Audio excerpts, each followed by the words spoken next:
Okay.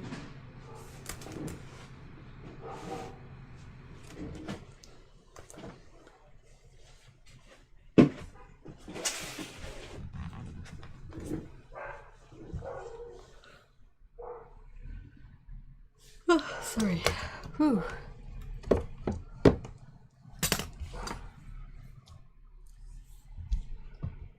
I apologize for all the noises that come from outside. But, yeah.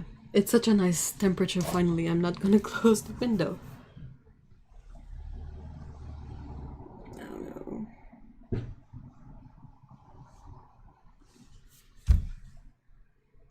Getting all sorts of allergic reactions. Fun.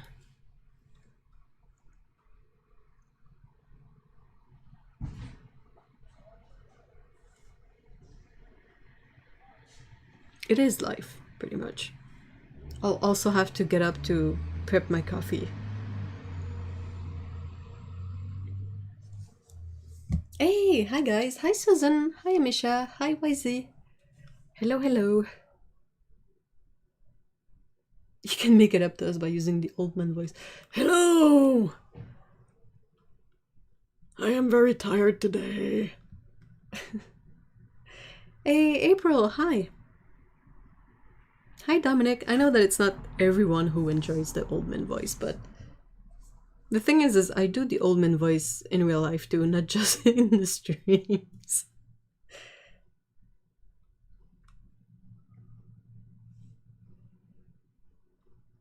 Hey, Box of Paint. Hi. Hi, Lindsay. Hi, guys.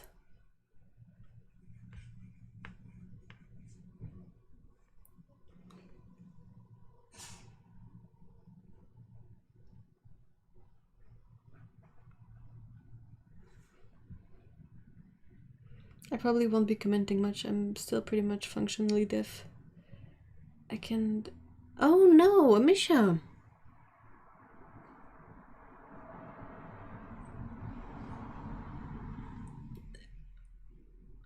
Are you gonna recover? Maybe I should write it down in case she can hear me. Paper.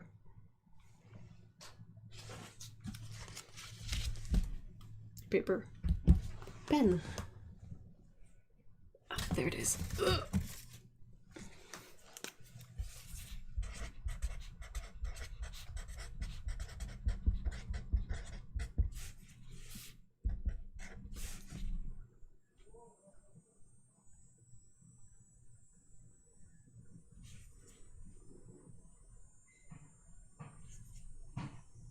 I don't know how to say it.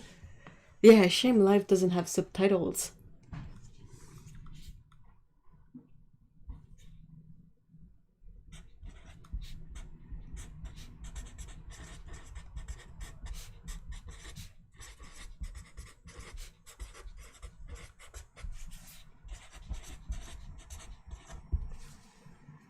Hopefully she'll know what I mean, even if it's not necessarily well said. Waiting to go to the specialist.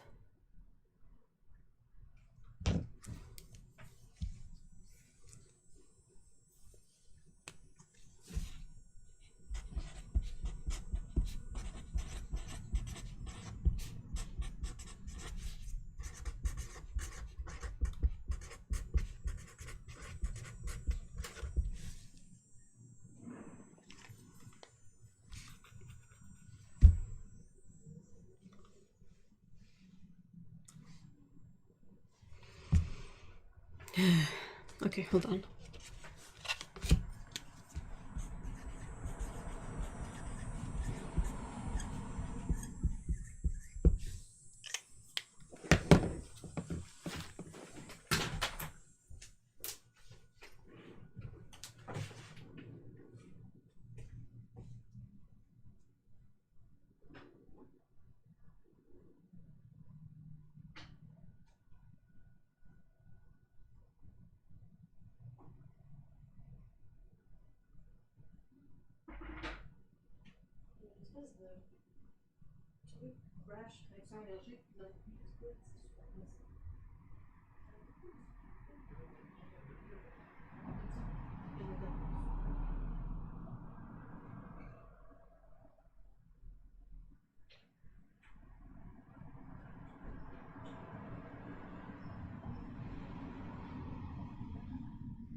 partly back.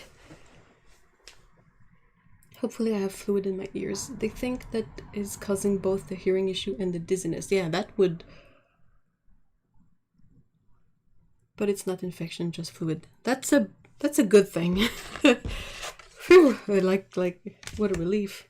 It's good because infection would be awful.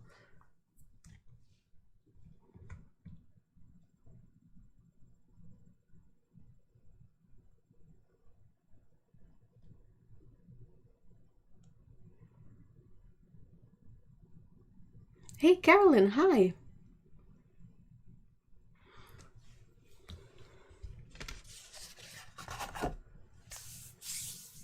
I hope that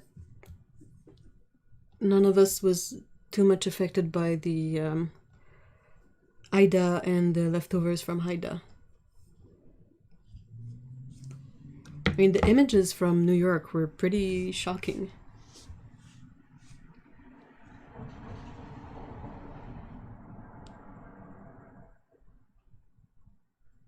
My coffee was not ready yet, so I'll have to get up in a few.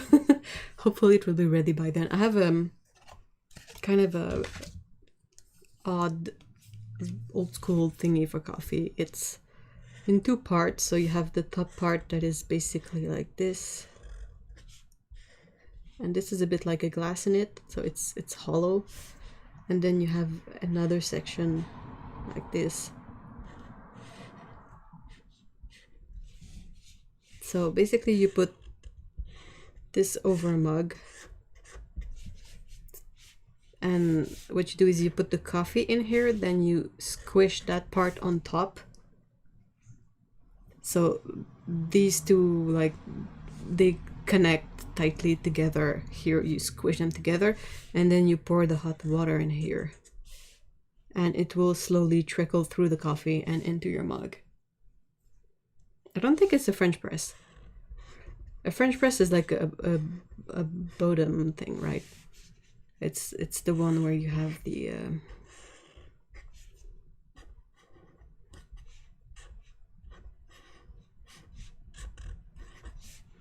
and here you have the liquid with all the coffee free floating in there, and then you just press that down. That's a French press, right? Hey, Jellybean, hi. I'm too far from Ida, just got a drizzle. Yeah, we didn't get too much yet. I don't know if it still can happen, but whew, New York was really weird to watch. So much water.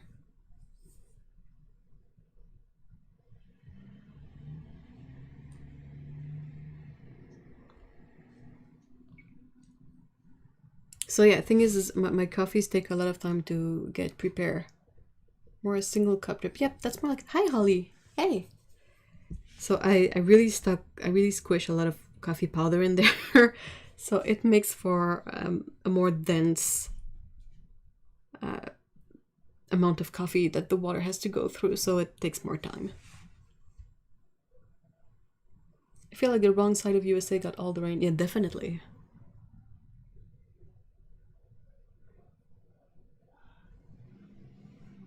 Yummy super slow drip. Yeah, it's surprisingly good. Like I think one time I considered getting rid of this thing because I wasn't using it that much, but I decided to hold on to it, and I'm so thankful now. It's really cool because it doesn't use any paper filter. Like there's a really fine mesh here at the bottom of this part, so you just wash it and it's good to use again. Might have been something like intended for camping or something. I really like it. I've never seen one like that again. Like I bought one, it was the last one, and I never saw a system like this, exactly like that again.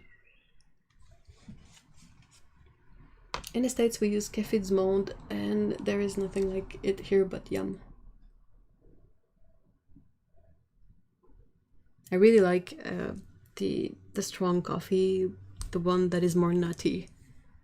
And I'm not really big on the recipe tea. Well, I mean, it works for black tea too, but for coffee, I prefer the nutty dark roast rather than what they call fruity. It's too acidic.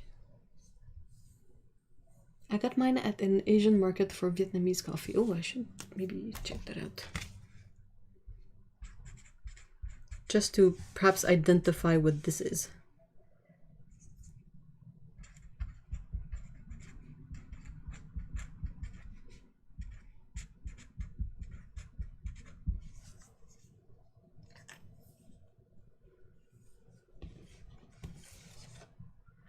I heard the Hoover Dam is actually experiencing a drought, and it's affecting hydroelectricity power. Yeah, it would. Definitely would. I mean, where I live, Quebec has its issues, but it also has a few good things, and one of them is that it's fairly balanced still. It's very dry in the summer now, but it's not the same as what you get on the East Coast. You can basically pour the hot water in, and then when your meal is done, so is your coffee. Oh, that's clever. I use this type of system to make Vietnamese coffee. Sweeten it with sweetened condensed milk. Huh, maybe that's it. It's not written in... It's written in English on it, I think, so... If it had been written like in a different alphabet, I might have caught on, but it went down to like 35% efficiency, if I remember, so they're using fossil fuels to compensate. Oh, yay. Hi, Soda! Hi! Okay, I'll go check on my coffee, be right back.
There we go.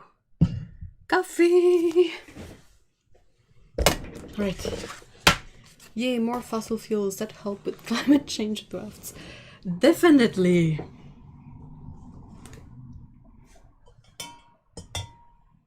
I can't really have sweetened condensed milk, so what I have instead is unsweetened vegan creamer.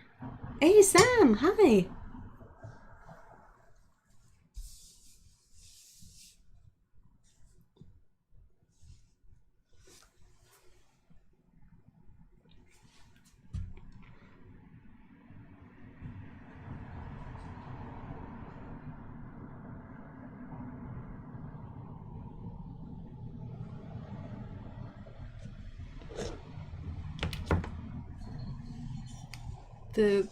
The eternal issue with coffee is that when it's ready, it's usually too hot to drink. And you're like, I want to drink you! But I don't want to burn myself.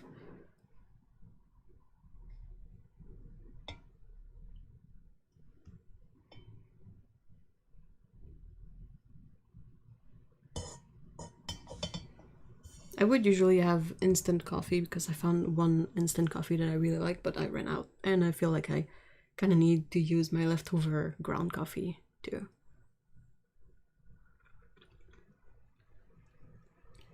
It's so good. Hey, Kevin! Hi! Hello! My hands are so dry. I don't know if you can hear it, but... like it's so broken and dry already.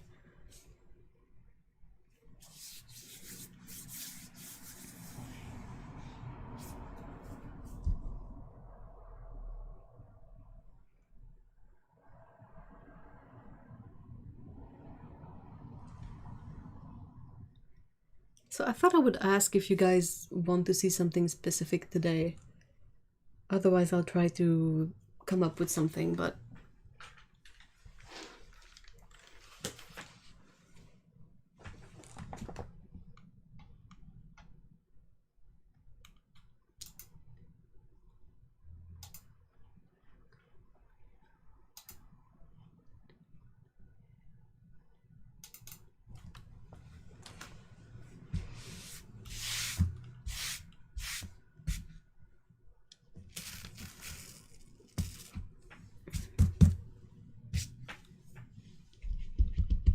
Well, it always annoys me because my hands get so dry, but I can't use too much lotion or I'll screw up my watercolor paper. That's exactly the issue. That's why my hands are a mess. I'm always handling watercolor paper one way or another. And or otherwise, you have all the creams. I mean, they have a feeling. Nothing is perfectly like you put it in and then your hand suddenly is soft and you don't have a leftover whatever on your hands. So it's either you mess up your watercolor paper, or if you try to draw with just a pencil, it's still kind of gross. So I put a lot of cream when I go to bed at night, but it's definitely not enough.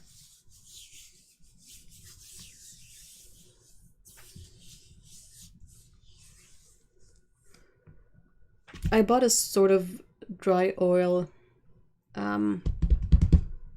soap, and I forgot to check if it was scented or not, and it's super perfumey and like way too much. I don't know how I'll get through the freaking huge bottle of it. Why do they make stuff so perfumey? It's so gross. I have to say that has been one of my favorite things about getting a tablet. The gloves so I can... I mean, I could get out one of the small cotton gloves and like moisturize a lot on them. I can try that. I have a bunch of those.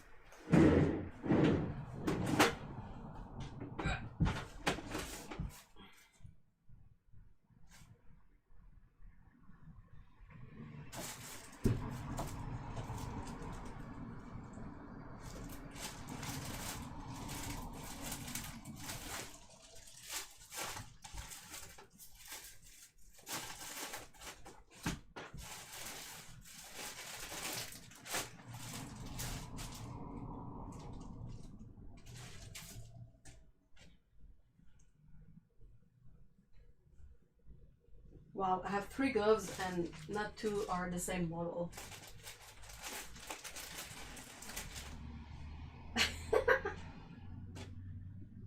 Okay, I think you guys match somewhat. Okay.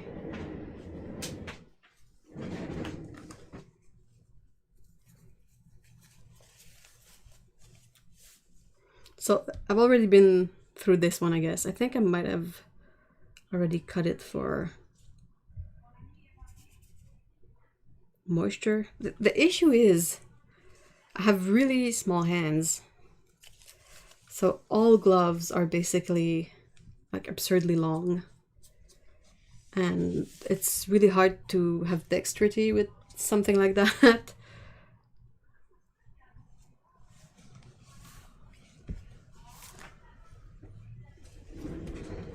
So next step.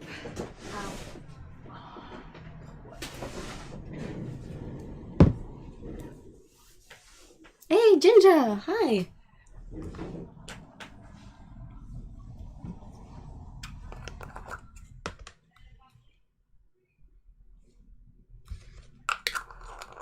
Sounds weird, but even normal olive oil might help. I have super sensitive skin. That's good to know, really. Like, there's a couple of things in the pantry that turn out to be really good or useful for skin. Like any kind of honey that has crystallized makes a really nice exfoliant because the sugar melts before it damages the skin.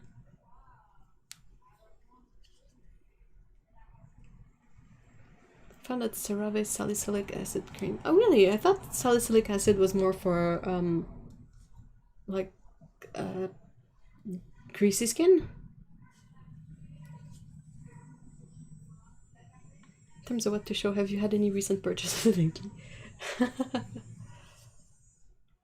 Oh, if I were to do a tour of all the palettes I own with some swatching, would be here for at least a day, a full day. Ugh.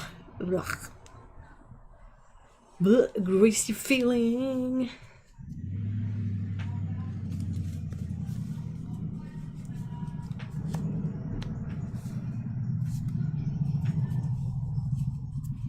I learned you can make an exfoliant with half a cup of sugar and 2 tablespoons of lotion. Yeah. Sugar is great, or I mean, possibly salt too. But salt could be more drying, but sugar is great because it will melt before it scrapes off too much skin.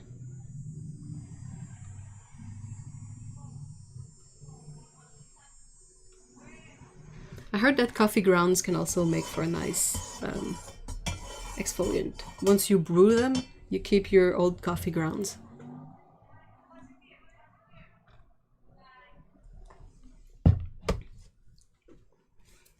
Okay, so palette tour, draw badgers. Jellybean, do you do you happen to read the comic I do with Mr. E? Because we're working. The current chapter has a lot of badgers in it. That's why I'm mentioning it. Oh, awesome, YZ! Since this is the first time I've been on in about a month due to work, I have an update for y'all. I ended up purchasing the full line of M. Graham gouache paints. I'll accept the CADs. Ooh! A lot of coffee shop here gives their used ground away in bags for free. Really?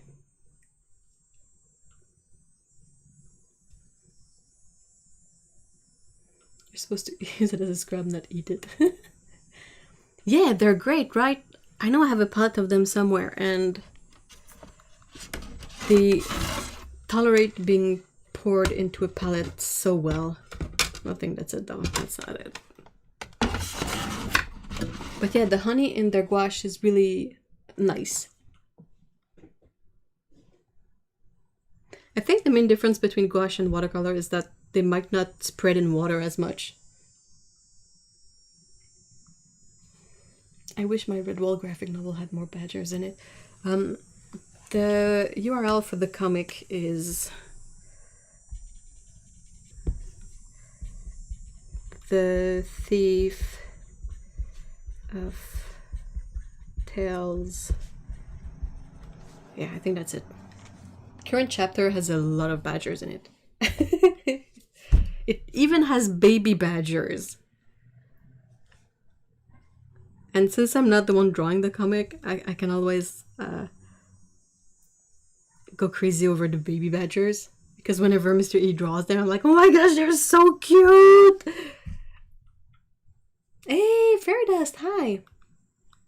They're very good. I like it better than the whole binds.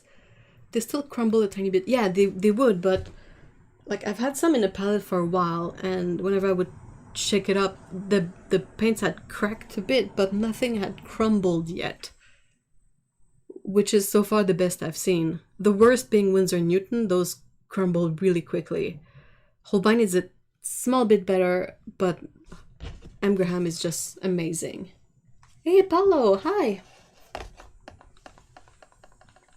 Okay, so in terms of things coming up, I have this one.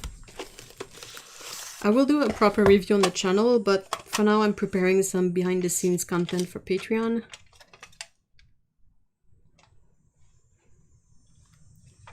So what this one kind of loses in terms of interest for the paints themselves, it gains in terms of the palette with these brush holders. Like, it's the only palette I've seen with an insert like that. So there's this. It's coming up.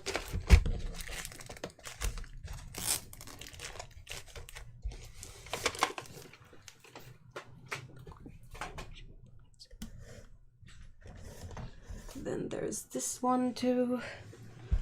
Same story. I will do a full review on the channel,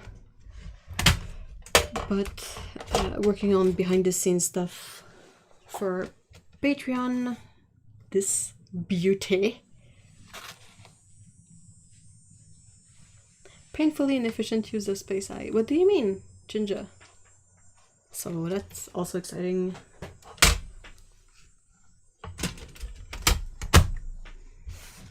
With swatches prepared and all that. A lot of prep goes behind making the reviews. Like a lot of prep work. And there's another one eventually, which is the Emma Dibben set.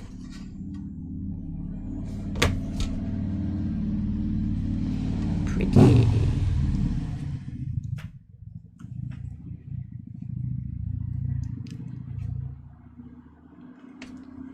Yeah, the insert in the Old Holland palette is really cool.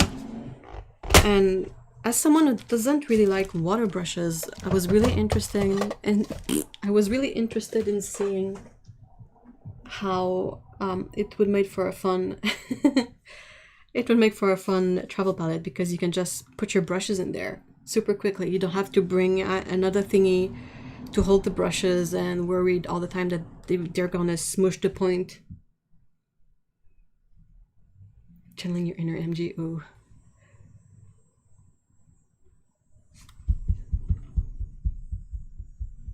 Yeah, it's just for moisturizing.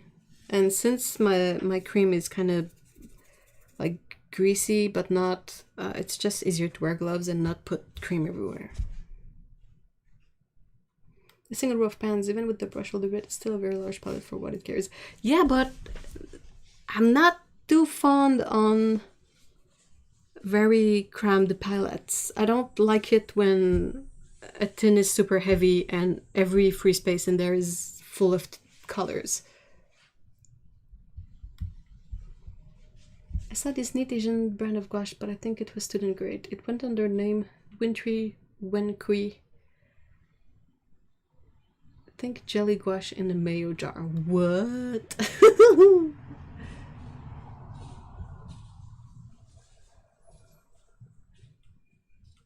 Oh my god, Eve, are they Sennelier paints? Ugh, Series 1 Sennelier.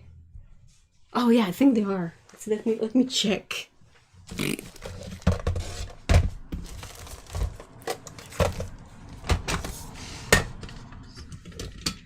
So, what god-awful colors I have in there. Oh man, my god.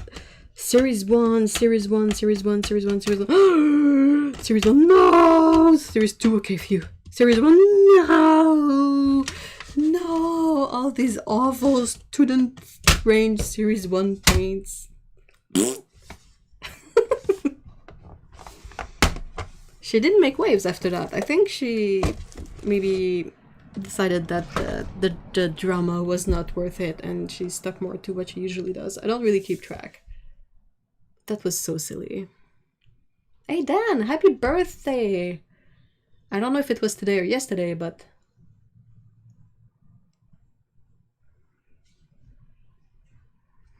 She's got some gouache from Royal Talents. They also make the Rembrandt and Van Gogh paints. They are nice. I love their Havana Brown, which has a deep purple undertone. I feel like Royal Talents products are a bit underestimated, generally. Because overall, they have really nice stuff. Like, the Van Gogh paints are really nice student range.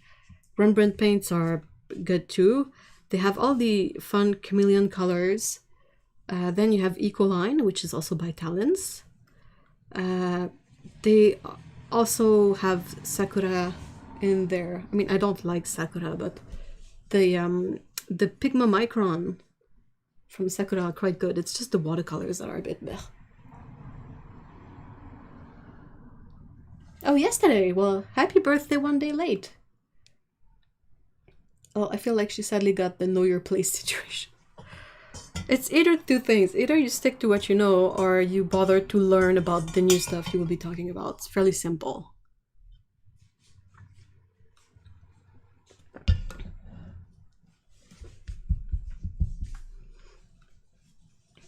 I don't know why so many people don't really understand series. Like, I didn't know what it was initially either, but the way it's priced at the art supply shop, it's sort of like self-explanatory. you have a paper that says Series 1, $10, Series 2, $12, Series 3, 14, whatever, and so on. And I was like, oh, and then you see on the tubes this series thingy, so you're like, oh, it's for the price. Like, I didn't know it was because some pigments were more expensive than others, but I figured out quickly that it's related to the price, not anything else.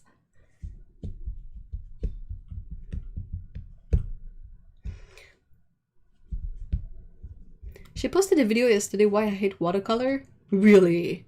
But it's more why I hated it as a kid, though I now love it. So if it drives you bonkers too, here's some insight so you can also love it. Was it good insight? Or was it some stupid stuff like... If I feel like drama hungry, I'll go watch it out later. Hold on, my phone is not too far.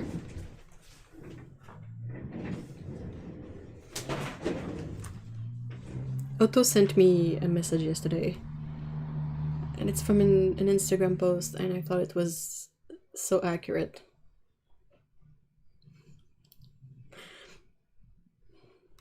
Oh, is it still there? Oh no, where is it? It was so good.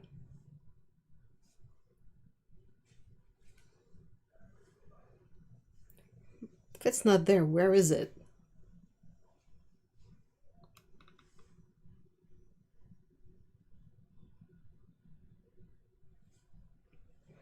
Okay, hold on. But basically it was about the messages that are fun to receive from your friends. And it was like stuff about drama. Like, okay, so... Or, you won't ever believe what I just saw. You know, that kind of opening sentence. So whenever I see stuff like... Oh no, it was deleted. Oh, but anyway. Yeah, like good goss.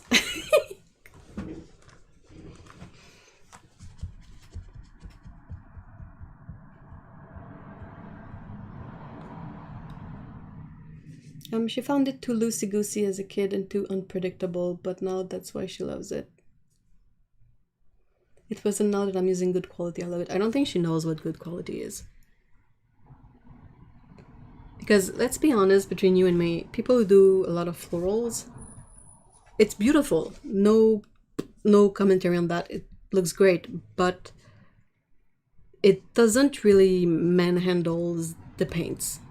Like, you're not doing 1 billion washes with a lot of colors and then scrubbing some of it off. You basically just go with one color, one application, and you're done. So I think that's why some people who like to do florals can do so with the bad cakes and it still looks good, because it's not exactly important to have excellent quality paint. If anything, if she hates that it's loosey-goosey and unpredictable, she would probably prefer those cakes because they flow so terribly that they don't make a huge mess.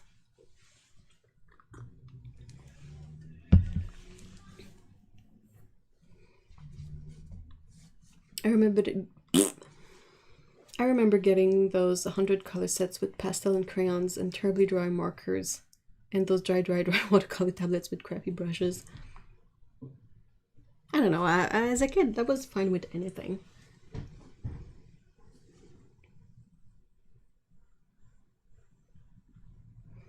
It was more, if I use acrylic, I can redo a spot until I get it perfect. I can do that with watercolor. I'm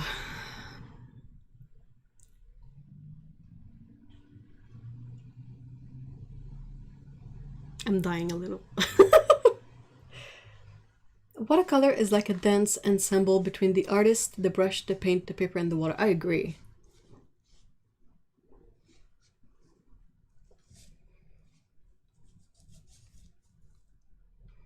Yeah, but you don't do the floral fancy stuff, Dan. You do like more botanical stuff, which is not the same.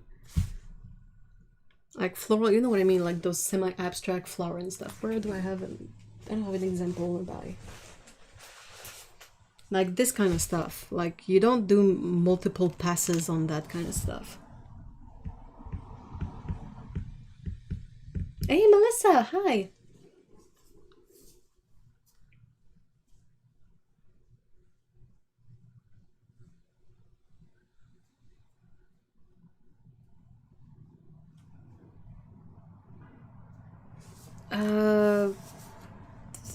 It's a video from Archambault. Not particularly drama worthy or anything, but it's just yeah, like floral stuff, not botanical flowers. I mean, like stuff like that. I mean, it's not that it's not pretty, but it's just you don't necessarily need great paints to do that kind of stuff. You might get away with it with basic paints. This is from last week with the lady and the 4 reds and the car wheel. I really like, I mean, I find these florals beautiful, but it kind of bugs me that whenever I see a post by one of these floral artists on Instagram, I can never tell who made it.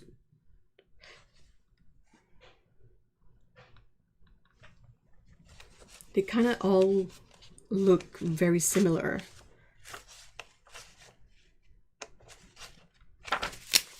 Anyway, I finally got some Holbein watercolors. What did you get, Paolo?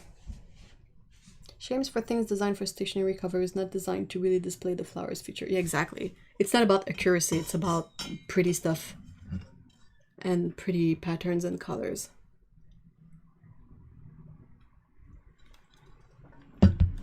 She was pregnant at the last time of the drama. She must have had her kid by now. I need to get started on something.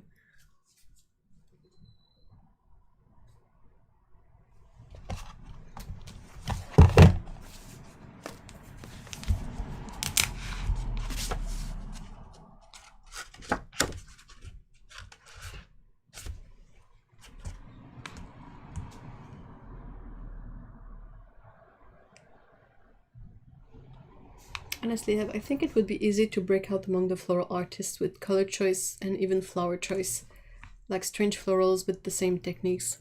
Maybe.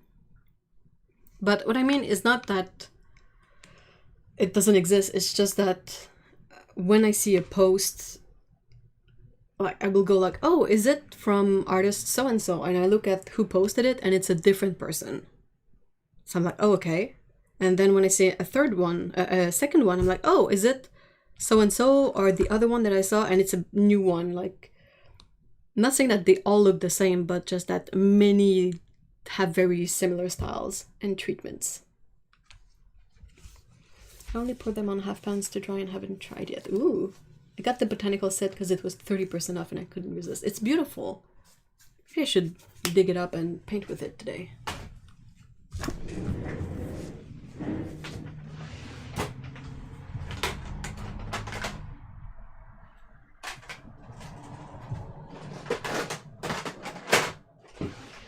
I don't have the botanical set per se, but Otto really kindly sent me this palette with all the colors in it.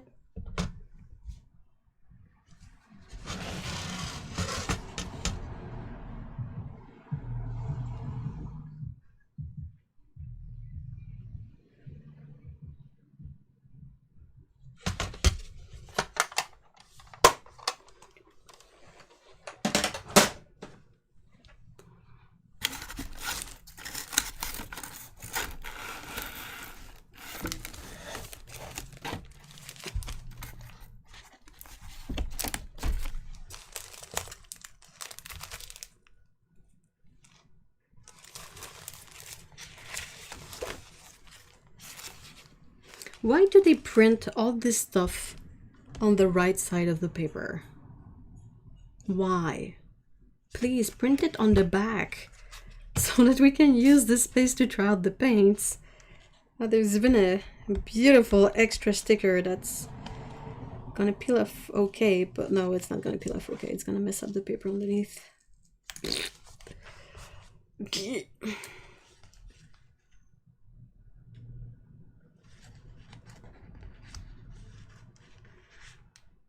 Wild punk walk crawlers. Cat people, are calico cats grumpy? Yeah. You know, I don't even think that it's that they use pastel colors. I think it's that they use diluted colors a lot.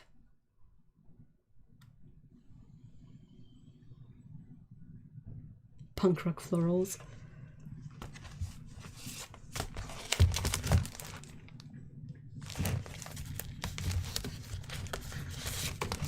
Oops, sorry. No, the other side is gnarly. It has all this grid-like pattern in it. Ugh.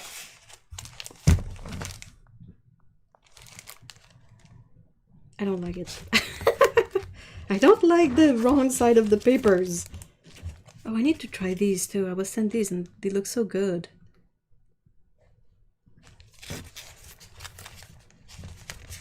This is my sort of stash of thing to look into. Or samples to use up.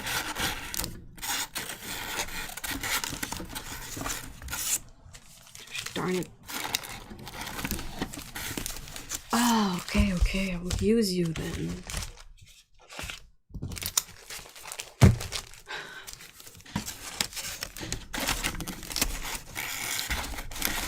There you go.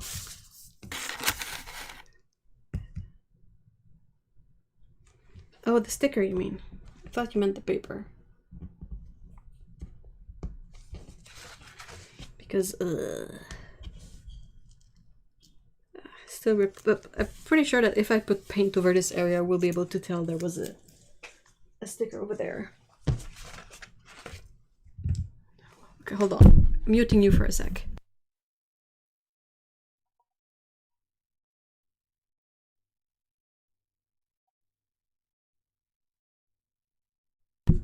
Okay, back. Oh, the end result. Yeah, they're all like really light colors.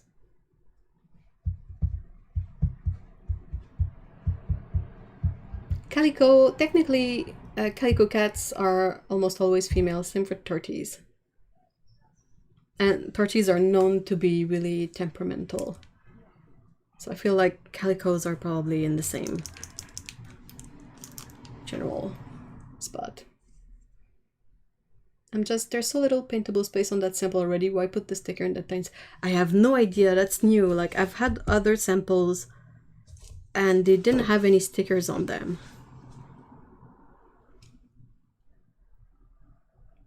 Oh, it's okay, Ginger. It's really like it's from me too, because following chat and doing something means I'm often confused and it's harder to keep track of stuff, but yeah.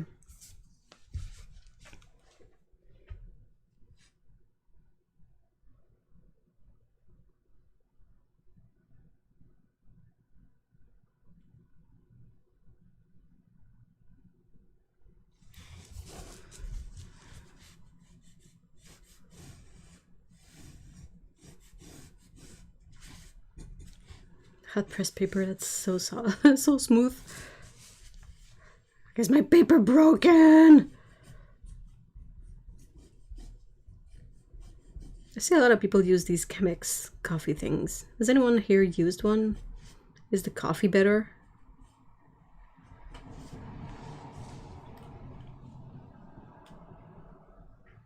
I need to look up into green pigments because there is one pigment I cannot identify. What is it, Paulo?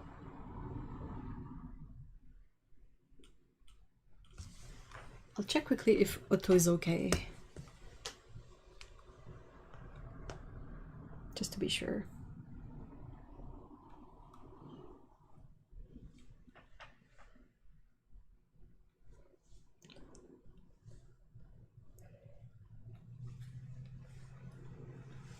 Is anyone in here a fan of Daft Punk?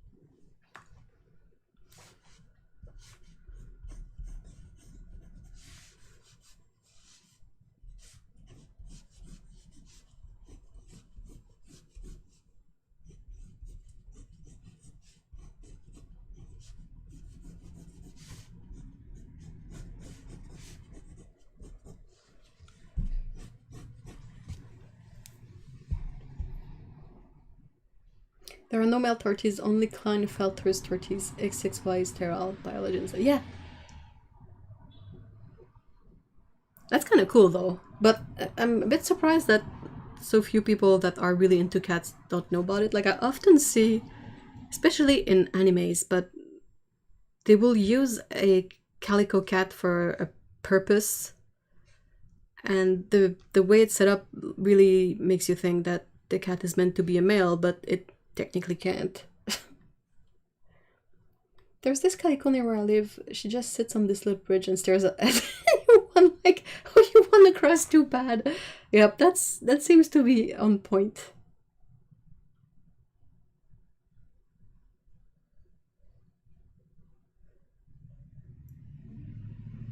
Hold on. I don't know which pigment it is, but it's neither PG7, PG9, or PG36. Well, you got a bunch of other options. Is it granulating or not?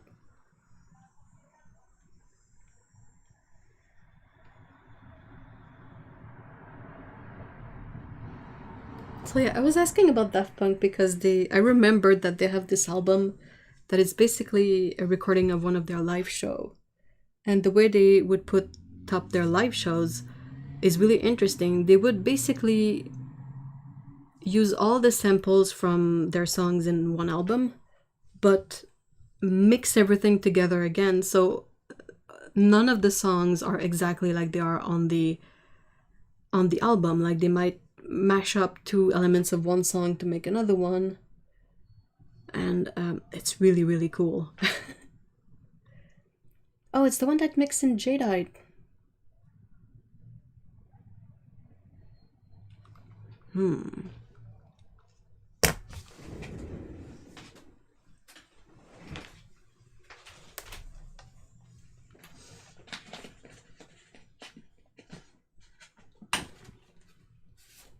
Where is my stupid Daniel Smith file? Oh, where are you, you garbage thing?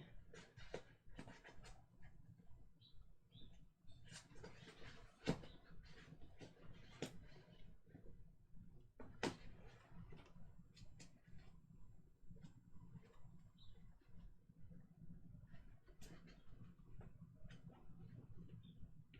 can't find it. Maybe I just binned it completely in the bin. Oh. Why were you behind the thing? I don't have enough arms. Okay.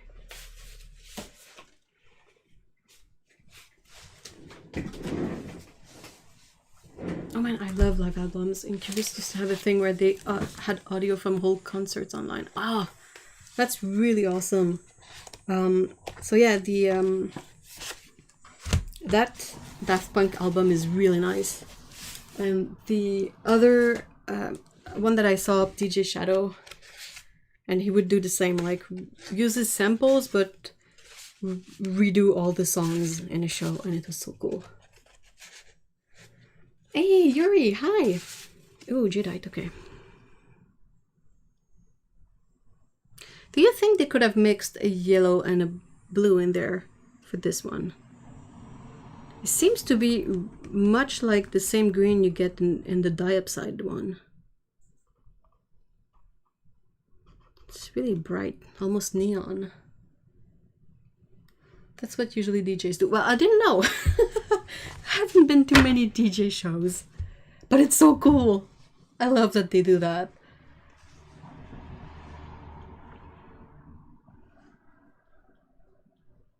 Yeah, I mean, Daft Punk is a duo of DJs.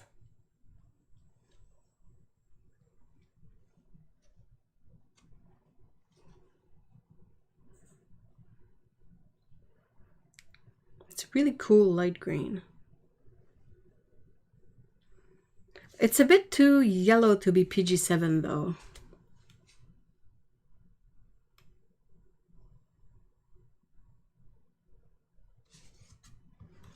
I'll I want to check it out, but hold on. If I have the Daniel Smith file here, I might have the whole swatch. Because they definitely use pigments they already have, right? I thought they would buy a specific pigment just for it. So if I look at my... this here, I might be able to spot it. Well, if it doesn't match any...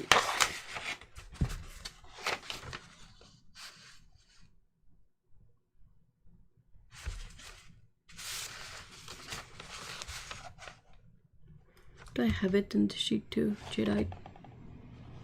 Oh, Jadeite, it's here too, okay.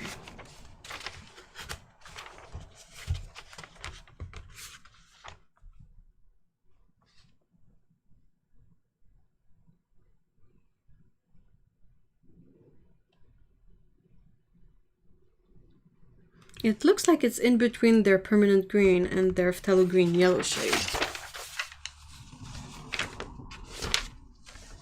Permanent green is PG7, PY3, and yellow shade is PG36.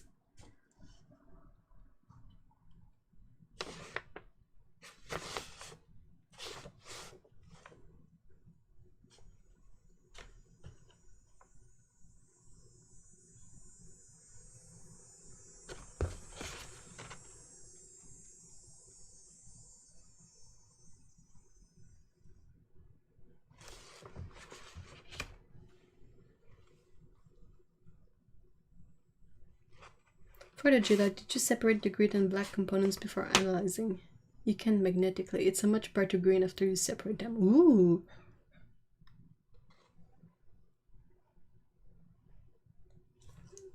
Can you repeat? Yeah. I mean, looking at these colors, of course, my swatch of Jadeite has a lot of the black in it, but it feels like the green element of it is between the phthalo green yellow shade from Daniel Smith and their permanent green. And the phthalo green yellow shade is PG36. And the permanent green is PY3 and PG7. So perhaps doing the test with the magnets and pushing apart the black from the rest of the mixture might be able to... it might be easier to figure out which one is it. And Kevin was asking, what paint is that PG19 from the top row? Here. This is Cobalt Green Pale.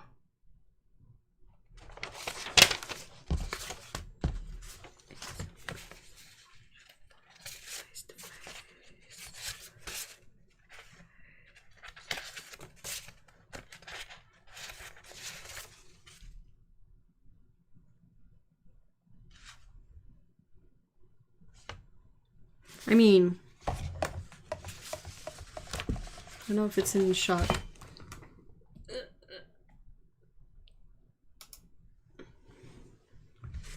don't know if you guys can see, but this is Sleeping Beauty and this is Cobalt Turquoise. It's very similar.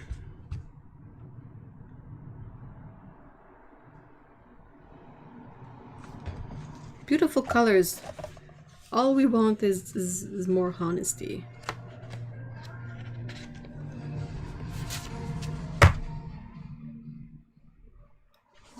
Yeah, could be PG36. Looks like it a lot.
Really? Ginger says, Roman Schmal Aquarius Black, I can get to spike off the page. That is so cool. Can you get it to dry like that? 3D watercolor.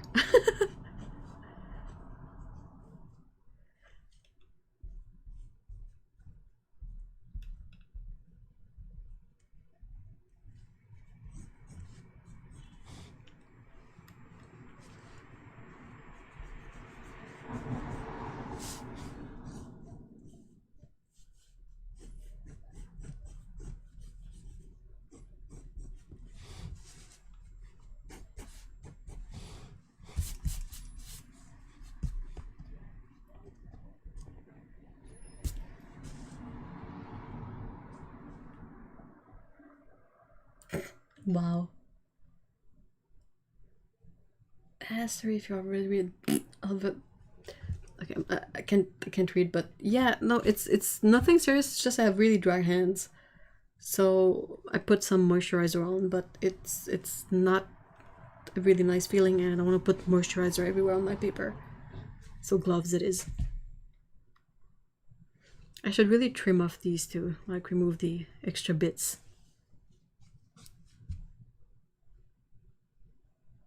Now I was figuring out the varnish bit because it settles after you remove the magnet. Well, you gotta leave the magnet on to varnish it, I guess.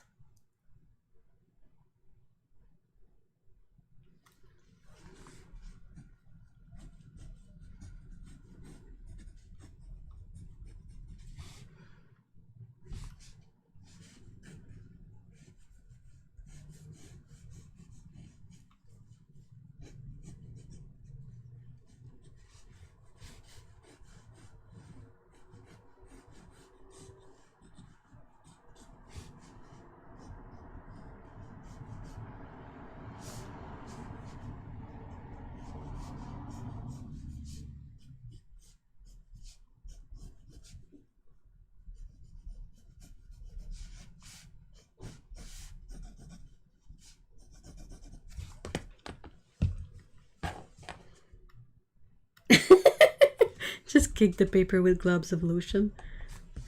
Might be a fun test. You just put moisturizer everywhere and then you try to paint over it, see what happens. Sorry. No, it's really not serious. But I mean, my middle finger is so busted. You can't really see, but it's already cracking and peeling. My pup just got a good treat, knocked a plate of cookies on. Oh no! Save the cookies!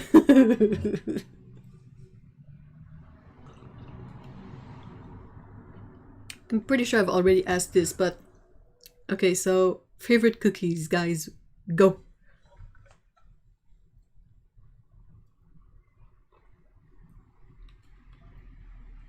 Oh man, that's so cool, Ginger. I should try with dry pigment, like the dry Mars Black pigment, what happens.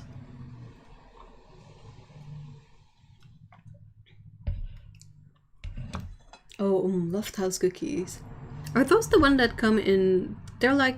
No, Lofthouse. I think I'm mixing them with the Toll House cookies. Those are from Nestle and come in a plastic wrapper, right? Hey, Kelly! Just in time to tell us your favorite cookie. What's Lofthouse cookie? Any cookies without raisins are a great cookie for me. High five! Yep, they're sugar cookies with the icing. Oh, I didn't know that. Interesting.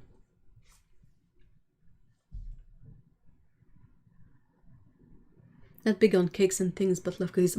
Blasphemy.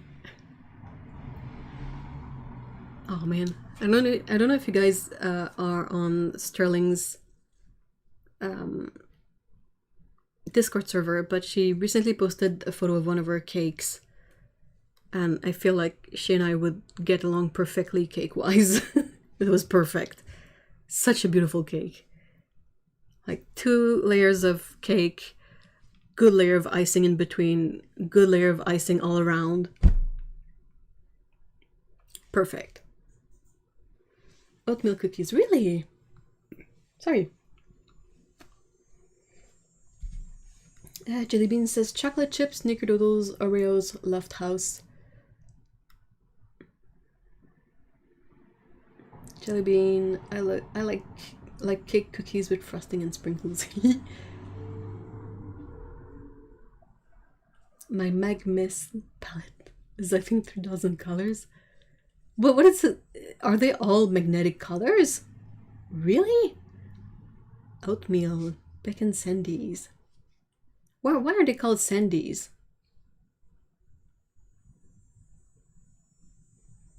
I have no idea what the English name would be, but they're kind of chewy chocolate cookie. Super easy and dangerously delicious. How full of chocolate are they?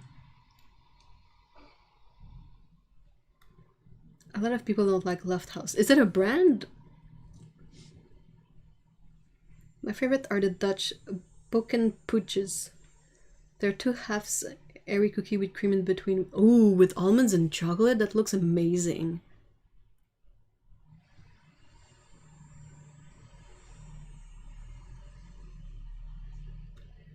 Snickerdoodles.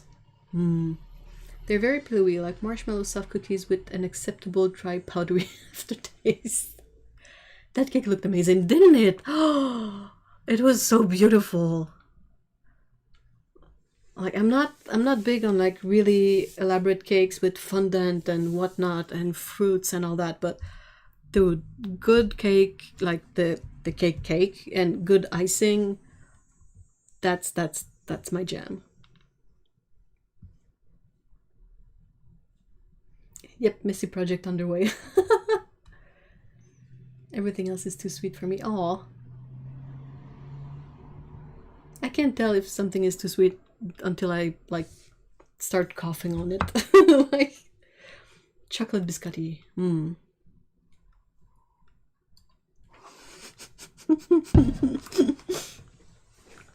And thumbprint cookies with jam and peanut butter cookies with chocolate chip and oatmeal chocolate chip. Basically, I really like cookies. Yep. I like the idea of cake, but I've had too many bad cakes that I had to be polite and eat anyway. I'm absolutely with you there. Bad cake is awful. I'm very particular about cake, but a good cake, holy moly, that's the jam. Seriously. It's how my mom used to make them, and I really enjoyed it. It so happened that the way she made cake was also turned out to be my favorite way of eating cake. Possibly it's related, maybe not.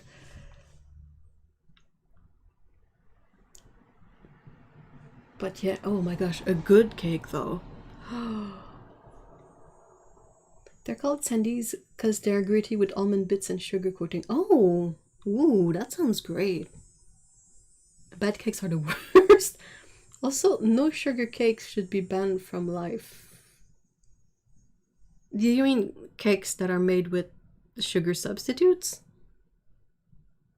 That's dangerous territory.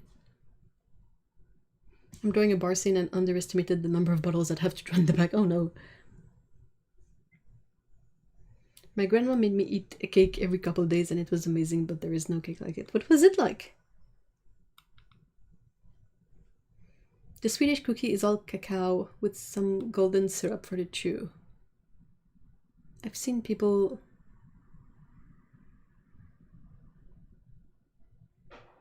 add tons of stuff, but I like the plain classic. Ooh, interesting.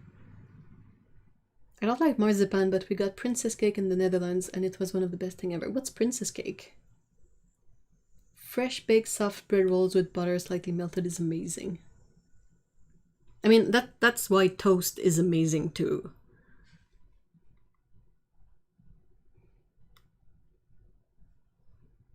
Here, Pecan Sandies don't have sugar on top. Are they a bit like a sablé? What's a sablé in English? Like a butter cookie? Grandma's cake was called Black Magic and it was the moistest chocolate cake ever, made with brewed coffee and basically fudge icing. Oh my gosh. My mom would buy boxed chocolate box cake mix for the cakes, and she would make the buttercream icing herself, following her sister's recipe.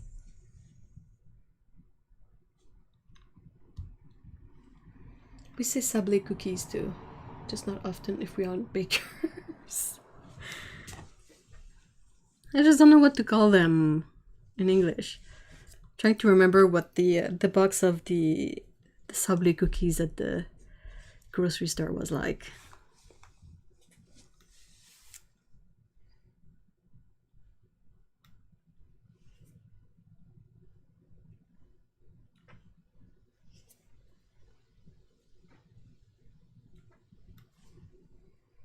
Hey Lena, hi! It's okay, no problemo.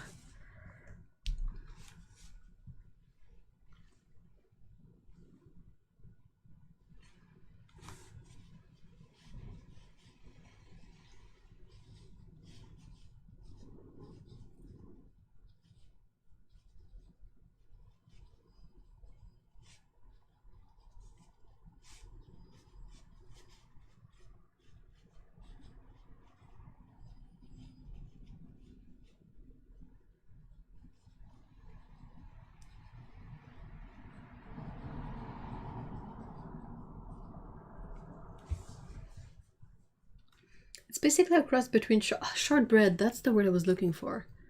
Shortbread and butter cookie with pecans. Oh, sounds great. It kind of reminds me of the cookies my mom would make, where you can freeze them in wax paper in a roll and then you could just cut up slices and bake that. Princess cake is a thin vanilla sponge-ish, vanilla custard, a bunch of whipped cream lightly sweetened, and a cover of rolled out marzipan. Green. It's supposed to be green. Obviously, definitely not a cake for me, but it sounds good. Just happened to be the special cake of the day. So good and beautifully simple.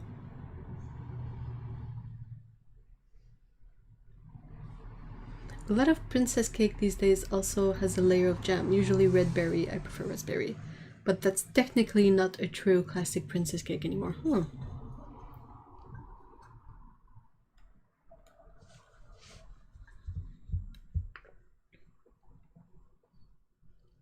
Yeah, princess cakes are like a frou-frou jelly-filled whipped cream top cake all covered in fondant.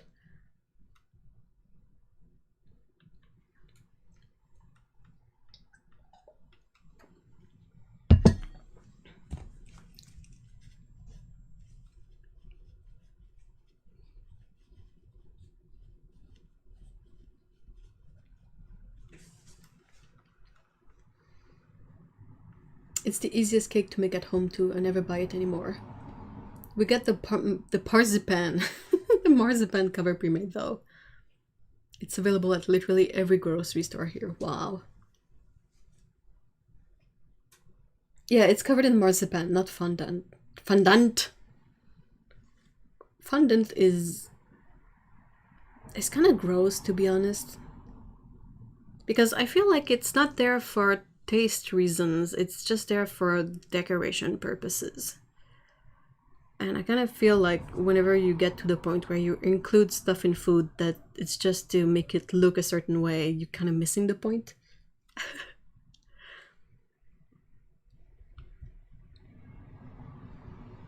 Chocolate cake and frosting with sour cream in both. Ooh.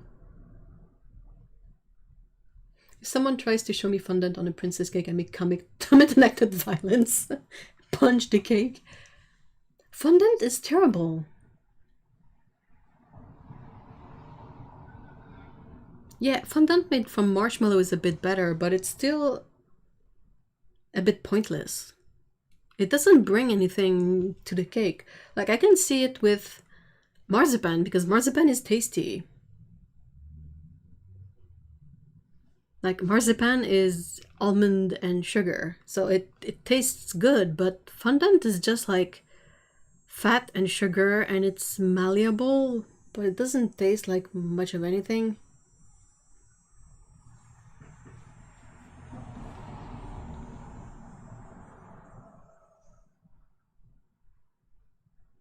They're really not big on fondant. I've only seen it used to like do thematic cakes, like cover up a cake with a layer of blue and then make fondant palm trees and boats and have it like a tropical kids cake, but it's meant just to decorate, like wrapping on a present. Yeah, it's really yucky.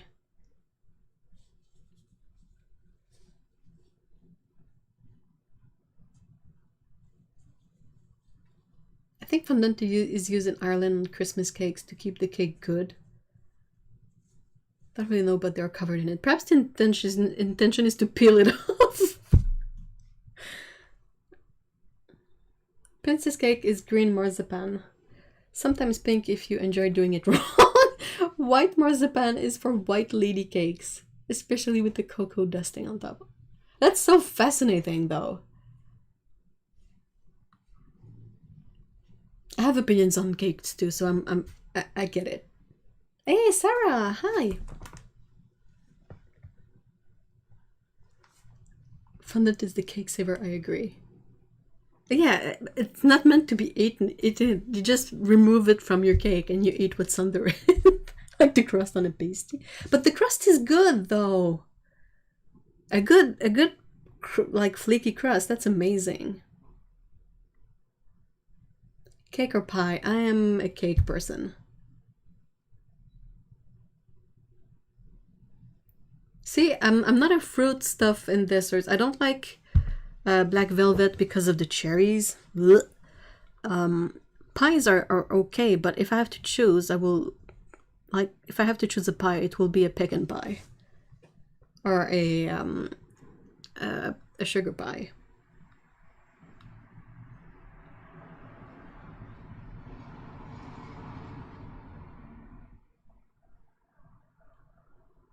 There is a Dutch cake called kozak, which is sublime. White chocolate, cake, cream, and marzipan. Wow.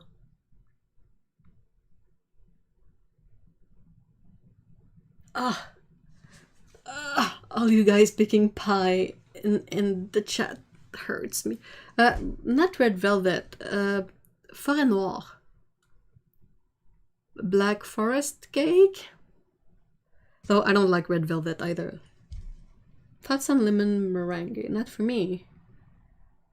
Though my boyfriend, Mr. E, really likes it. More pie than cake. Oh! Yeah, I meant black forest. I'm really sorry. Okay, but how would you call dough with fruit and dough crumbles? That's a pie, I think. Black forest cake is awesome. Well, you can have mine. All mine. Blech. It's cherries. So leaving this. No, don't go, Paulo. I'll go sit with Sterling and we'll eat the good cakes and you guys can have what's left.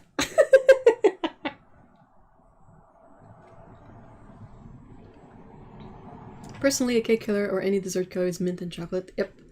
Not orange and chocolate, I can do either.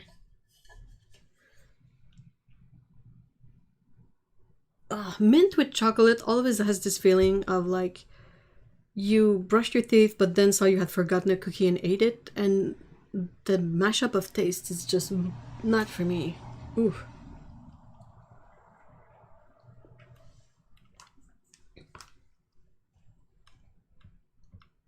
I can't do anything that has like whipped cream or cream cheese or cheese. Ugh, why? We're gonna have a fight. A friendly fight in the chat over desserts. That's kind of our modus operandi. Not a cake or pie eater, but I love strawberry rhubarb pie. It's hard to get, but so delicious. You kind of have to make it yourself though, right? Because when rhubarb is in season, it's really hard to find a lot of availability unless you go to a baker that will make it.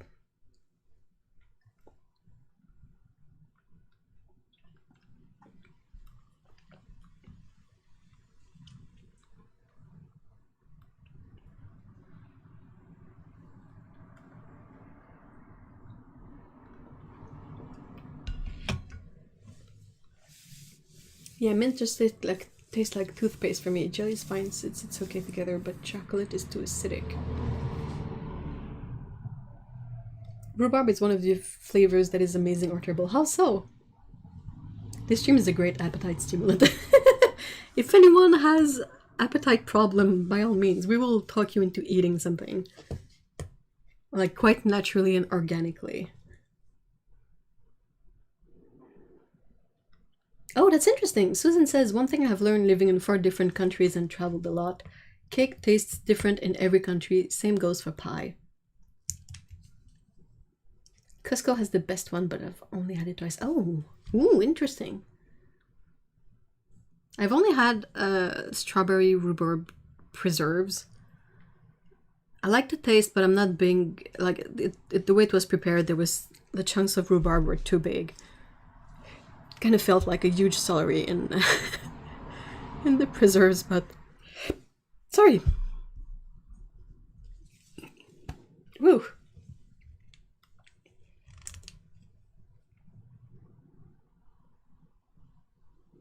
It sits on a perfume line for me, and sometimes it's just like a mouthful of room spray.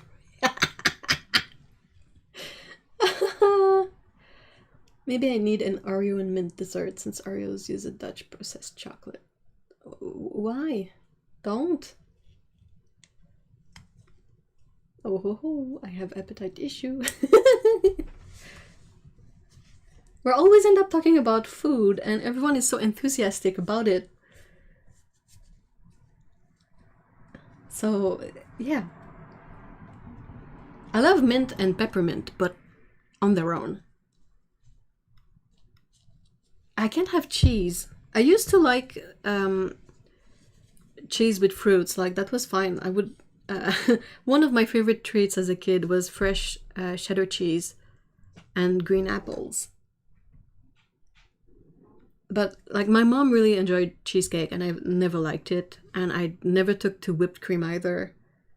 And carrot cake with the cheese cream icing, no thanks. It's the sort of sourness with the cake that I don't like.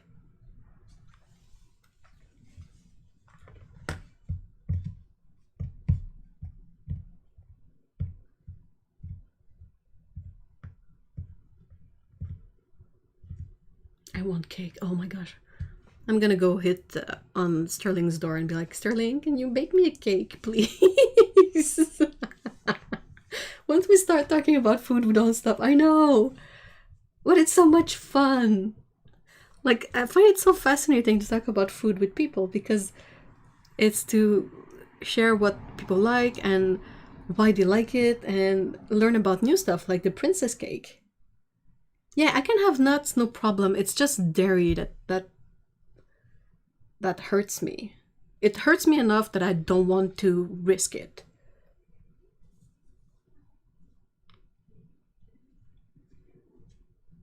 Yeah, I have fond memories of cheese, but like I said, it's, you know, sometimes when it's just like lactose intolerance, sometimes people will go for the lactose-free stuff or they will have a bit of it anyway and deal with the consequences. But in my case, it hurts enough that it kills all appeal for the thing. It smells good, and sometimes like when I see Mr. E, like we make homemade pizzas, and I see his with the cheese on it, and I'm like, dang it, that looks amazing. But my brain really associated the pain with cheese, so it's like, it looks amazing. I don't want any.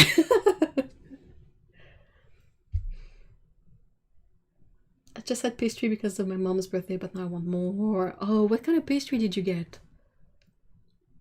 The big grocery store is still open. Theoretically, I could actually go and buy a slice. Theoretically. Would you bring us along? Ah, yeah, that's the thing. That's true. Ah, bad cake is such a disappointment. I think you'd like cheesecake if it was sweeter and it had maybe a whipped cream.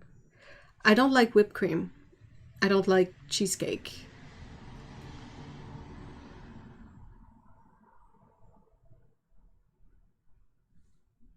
Like the issue with cheesecake is that it's mostly cream cheese, and now I can't eat it. Maybe you can make Like, I see them made at the grocery store, like vegan cheesecake, which should be named something else, but it's basically made from agar-agar, or agar-agar, I don't know how you say it, but the powdered from algae that makes a really solid, like, jelly, like a bit like gelatin, but from algae instead.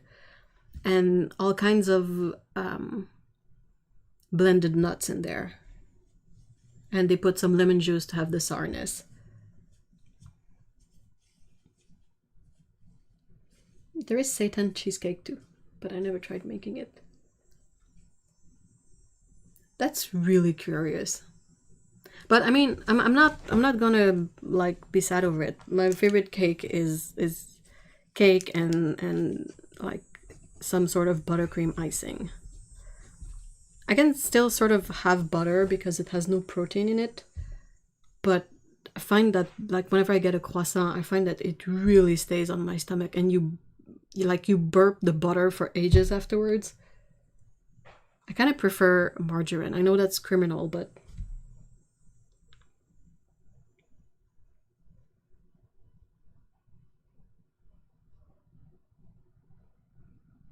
I had a tompous, kind of like a millefeuille, but with less layers and icing on top. Ooh! I'm not a pie fan, which is popular over here, so my mom always gets me a fresh tompous. That sounds amazing. What's in between the layers, though? Is it like whipped cream or custard? Like a millefeuille? It's a good thing I don't have the patience for baking most of the time, because I would be so much bigger. I have the curse of being a really short person that is not very active, because I don't really enjoy sports. And I really enjoy cake and sugar. So if I loved baking, oh, that would be an issue.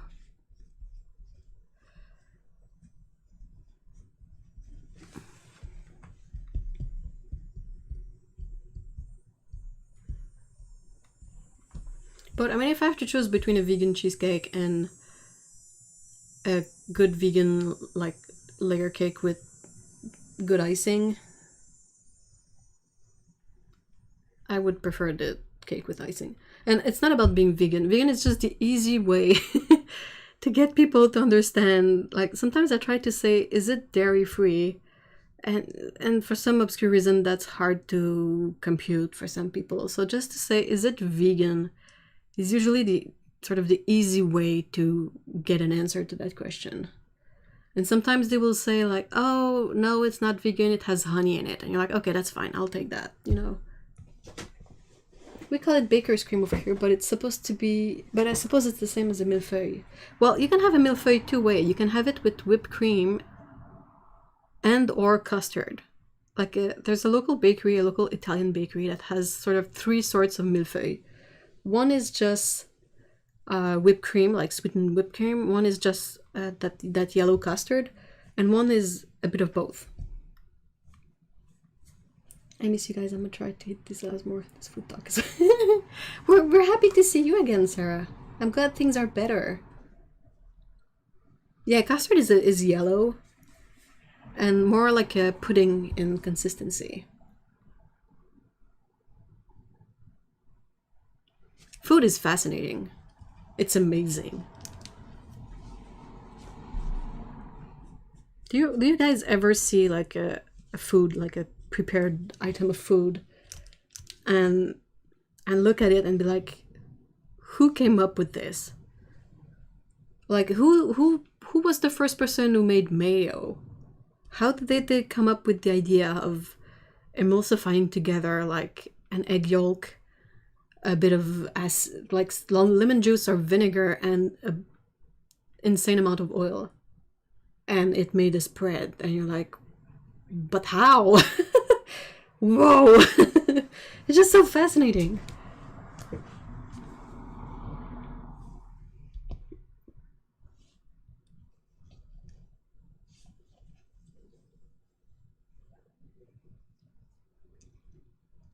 Usually those things are a continuum. I know, but it's fascinating.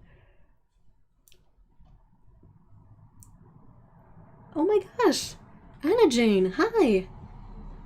So nice to see you. We're talking about food as usual.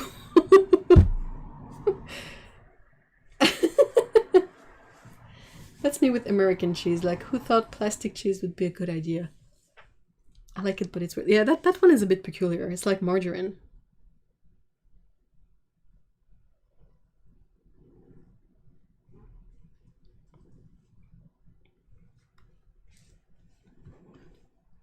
How have you been, Anna?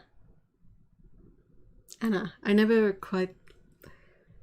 I don't know why, but some names are really more confusing for my Franglish brain than others.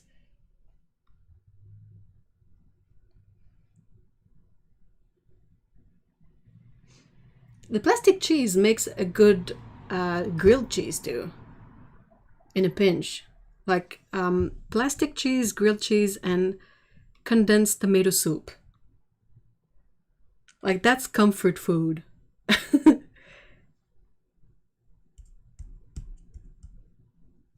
There's a difference in use of butter or oil. South used more oil recipes since the humidity and poorness of people couldn't preserve butter, while the North was cooler and could use butter more.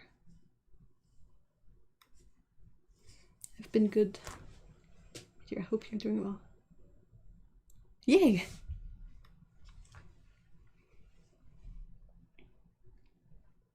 It is comfort food, right? Grilled cheese, tomato soup. I saw cans of condensed tomato soup, like our French Canadian equivalent to the Campbell like canned soup, and I really looked at them longer than I should have had, because I was like, they're on sale. Do I get a few for like comfort sake?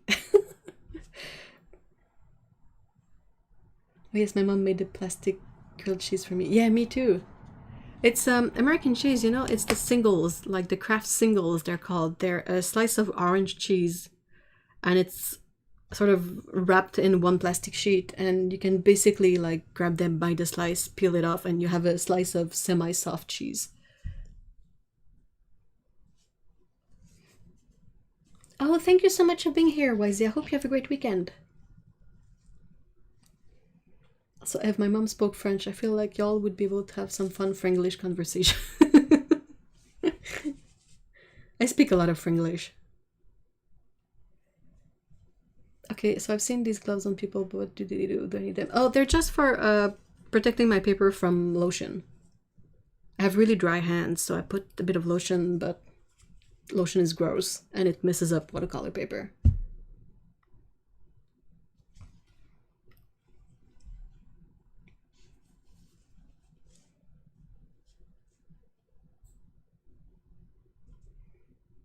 My mom got the American cheese once for hamburgers. We usually get the Dutch cheese. I'm not gonna make you pronounce Gouda. Well, is there another way to pronounce Gouda than Gouda?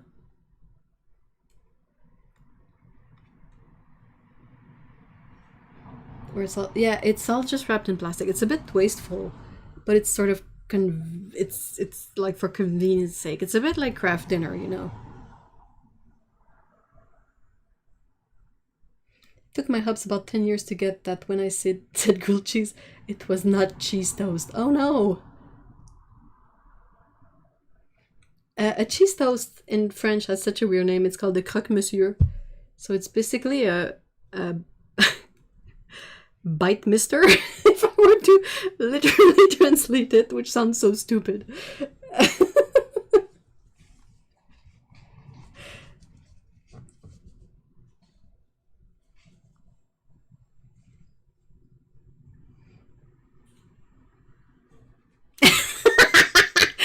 That always happens at least once, Kelly. Kelly says, my mom made my dad a plastic cheese sandwich once. She forgot to take the wrapper off the American cheese. I'm fairly sure that happened to me too in one of my lunchboxes as a kid. He tried to bite it, and it just doesn't work. Well, Gouda is pronounced very differently, yes. Oh, interesting. Hello. Why? Pour vrai? Oh, why? Tu me dis pas.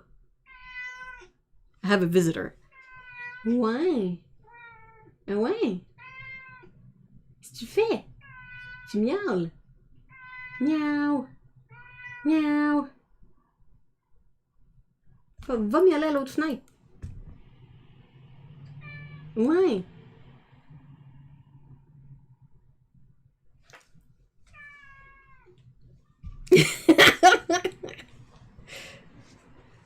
She would be embarrassed that I told you guys. Oh, she doesn't have to be embarrassed. It happened to more people than we think.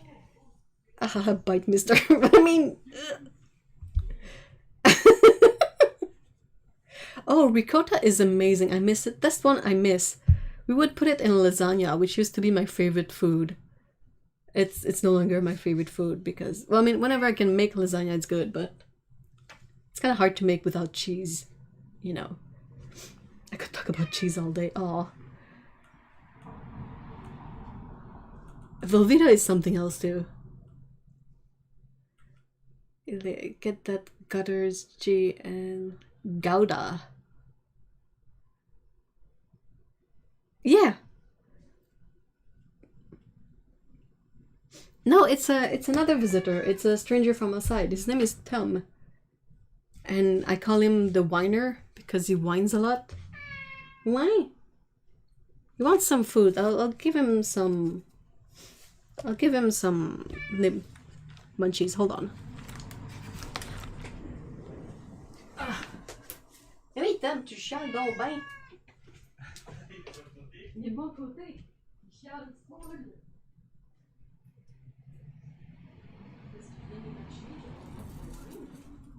Deux affaires là. Deux affaires. Ben, t'es passé où? Tom! Qu'est-ce que tu fais là? Clown! Hey, viens-t'en, gros tweet! Ouais! Allô? Tiens! Ouais! T'es tout chaud! Ouais! Attention, tu vas te faire cracher après, scout. Allô, Péco!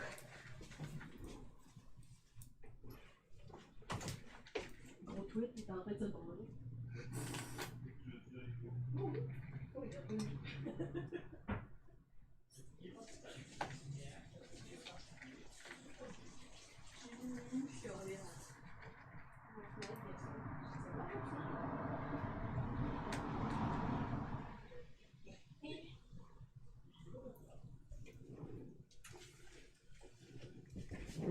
Oh. Sorry about that.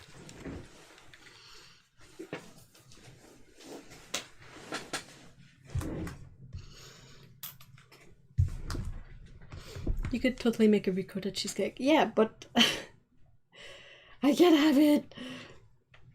Blue cheese. Close. Very close. Cow dog. Okay, oh, okay, I was gonna say something. Yeah, he's super vocal. And he has a bit of a food aggression issue. So whenever I give him treats, my cats, they want the treats too, but they don't get the treats. So they show up because they're like, oh, snack, snack. And he will, what's the word I'm looking for? But he will hiss at them. Yeah, that's the word I was looking for. The only time I ate blue cheese and it was good was it was buffalo blue cheese flavored crisps or chips, and they were delicious. But yeah, it was in the flavoring, so I'm not even sure there was actual cheese in there.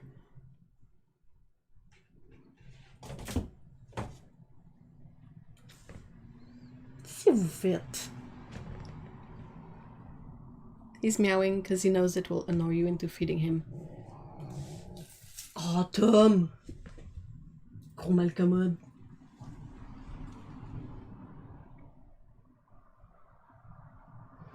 I make my own tomato soup from the back of a red gold tomato juice can. It tastes almost like Campbell but better. Ooh!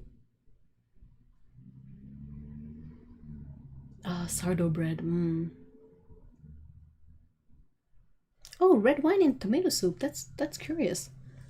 I've put it in spaghetti sauce and bœuf bourguignon, but never in tomato soup. Oh no.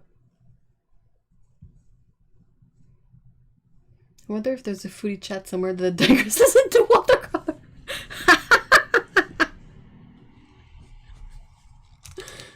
To balance things out. That's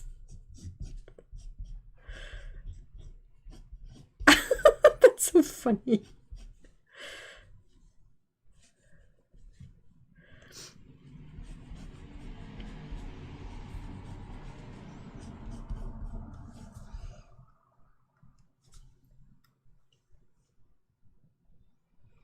Last week I had the best tomato veggie sauce with tagliatelle. Oh, Why is pasta so good? Seriously. Blue cheese with rove and dijvi. And dijvi is endive. So raw endive. Huh. The blue cheese with endive. That feels like something I've seen before.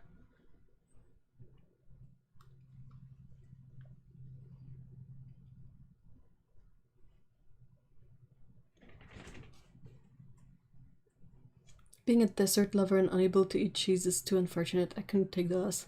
I think I was intended for... like, I'm fine. I mean, I miss cheese, but not in desserts. Somewhere in an alternate universe.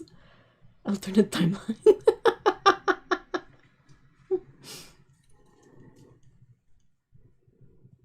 I might have a grilled cheese for lunch now. Oh, I kind of made cheese toast for Mr. E yesterday, and there's something still comforting in watching cheese that has been melted and bubbled a bit. Like, I don't know why, but even if I can't eat it, just preparing it and looking at it gives me a bit of that comfort.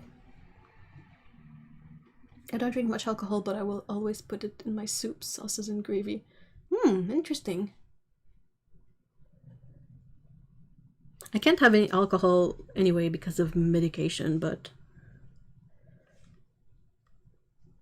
Is that cat drunk in the drawing? I don't think they're drunk. They might be hungover or just very tired. I was going for very tired, but I feel like hungover is quite similar in...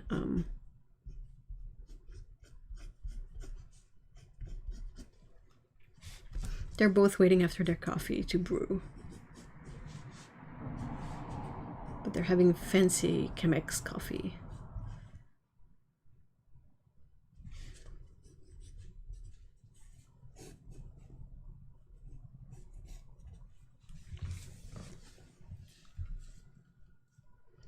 Saint-Jean Bleu and Polignac Brebis.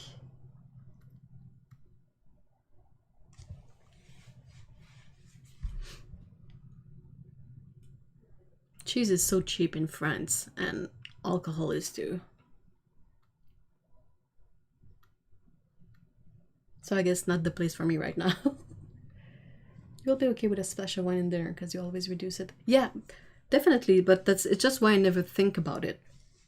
Because I'm not that fond of it, and it's sort of embedded in my brain that like I don't buy alcohol a lot because I know I can't really drink it. But we've bought a couple of bottles in the past for cooking and such. It's really good with meats too, whenever someone cooks meat. Because it's good for removing sort of the gaminess of meat. Or also fish, like the fishiness of fish, I guess. If you can dairy, have lactose-free dairy. I would, but lactose is not my issue. It's milk protein my issue. So I can have butter, because butter is essentially fat, no proteins, but anything that has proteins in it it signifies a lot of pain.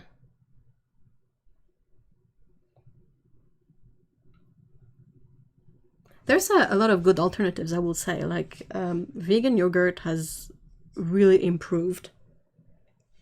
Vegan cheese will never be a thing, I feel, but there are some sort of cheese-inspired spreads that exist that are quite good.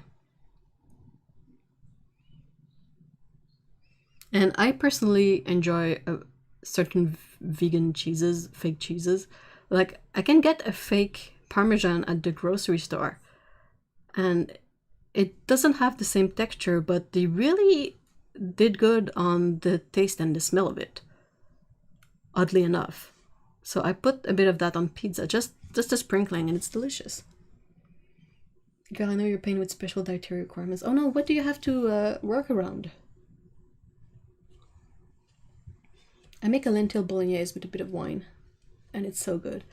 I made a vegan bolognese with carrots and walnuts and wine, and it's like with a couple of laurel leaves. Is that the name of it in English? It's laurier in French. But anyway, it's really good.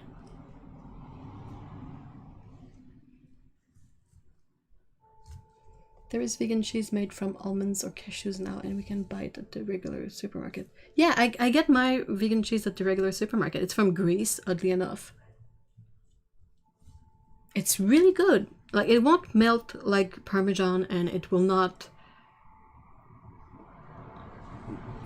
behave like cheese, but on top of a pizza, you don't really notice it. I'm not meant to have too much dairy, but I'm on the low FODMAP. Oh no. No wheat or gluten. Oh, that's a FODMAP. Low FODMAP is a really challenging restriction to work with. What's your favorite thing to eat that fits within that? We need to focus on the good stuff. It's melon season, and I'm enjoying the fresh watermelons so much. And other melons too, like cantaloupe, but oh my gosh, fresh watermelon. That has been grown here, so it's super sweet and delicious. Oh, it's so good.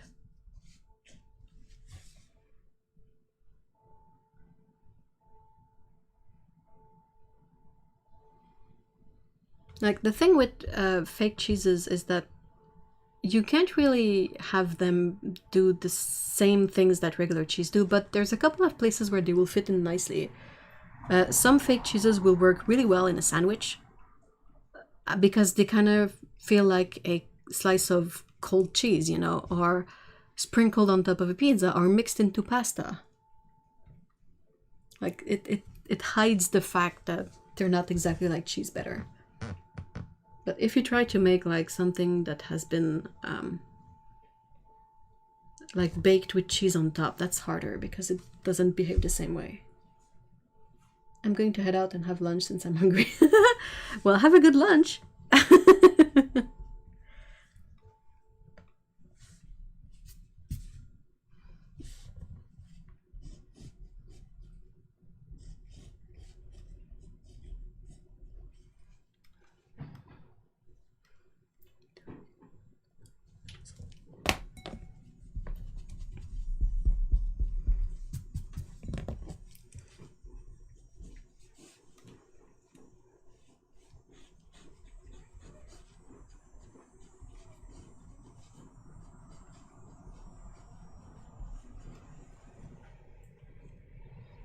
I like a lot of the gluten-free stuff on offer and dairy-free.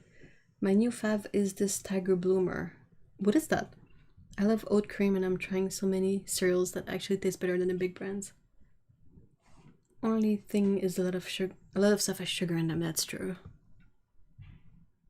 I wish they would put less sugar in stuff in general, like cereals especially, because it's easy to add sugar, and now there are so many like milk alternatives that are sweetened. You really don't need that much sugar in cereals. Oh, Anna Jane, are you planning something special for the fall or Halloween or October because of your little ghost guy? Tiger bloomer is a type of bread loaf. Ooh. Tiger bread tastes like it has marmite on the top. Oh, that sounds amazing. Ooh. Delicious toasts. Ah, yummy. Toast is so good. Toast is amazing. Like, if I had to purchase stuff for a kitchen from nothing, I think the first thing I would buy would be a toaster and then a kettle. And I feel like with those two, I would be okay for a bit. Good bread in toaster and hot tea with the kettle. And that's good. Everything else can wait.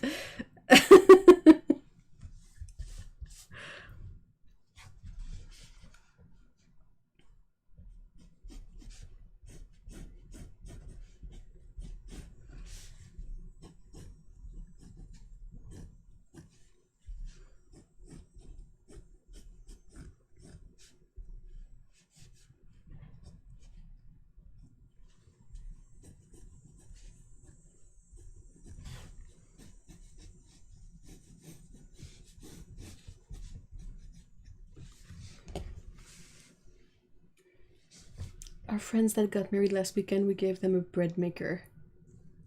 A break maker? Dude, I think we could all use a break maker. I was going to do my Anorak October prompt list, but I need a break from it this year and enjoy October. It goes by so quickly and I find it quite... I agree. I did Catober last year and I did Inktober a couple of times and it's really stressful.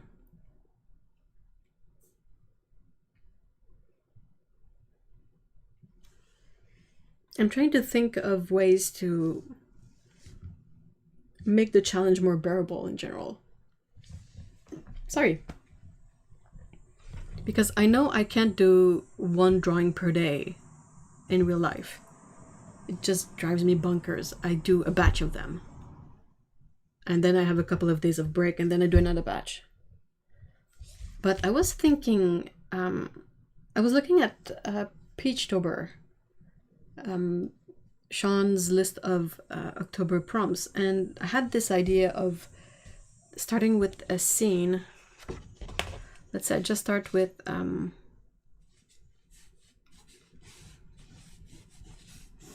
just something that is like an empty room setting, like that, like windows, and like this is the floor and windows, and for each prompt I add something in my sort of room.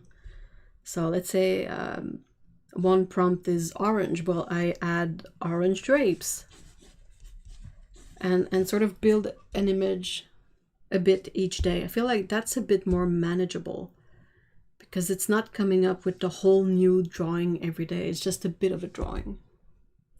But yeah, I still have to think on it.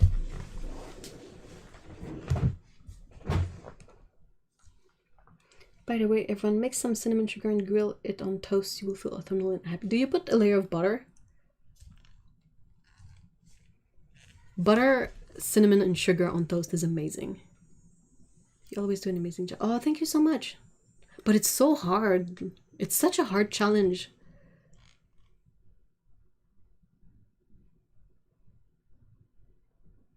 Yeah, I also do that. Boxapen says, for any of the art challenges I go for, I plan ahead and try to do a couple at a time in case I hit a blocker. Exactly. Yeah, that's what I do too. Like, I start early. I will start producing the artwork at the end of September. Because no one says you have to do a drawing each day. You have to share a drawing each day, but that doesn't really require you to make the drawing on the day you post it. Butter is essential. Oh man, that reminds me, when I was a kid, the only time I went to summer camp, the options for breakfast were either toasts with butter, I think, and possibly some topping that I didn't like, or oatmeal. But people, for the oatmeal, they had brown sugar.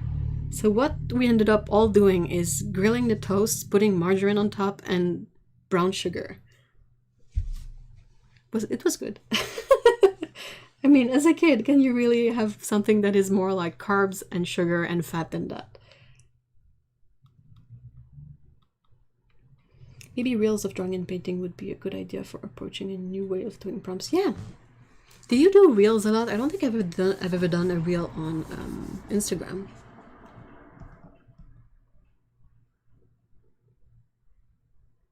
Yeah, so many paint ahead, but it feels like not a challenge at all then. No, it still is a challenge, honestly. Because you have to stick with the whole thing.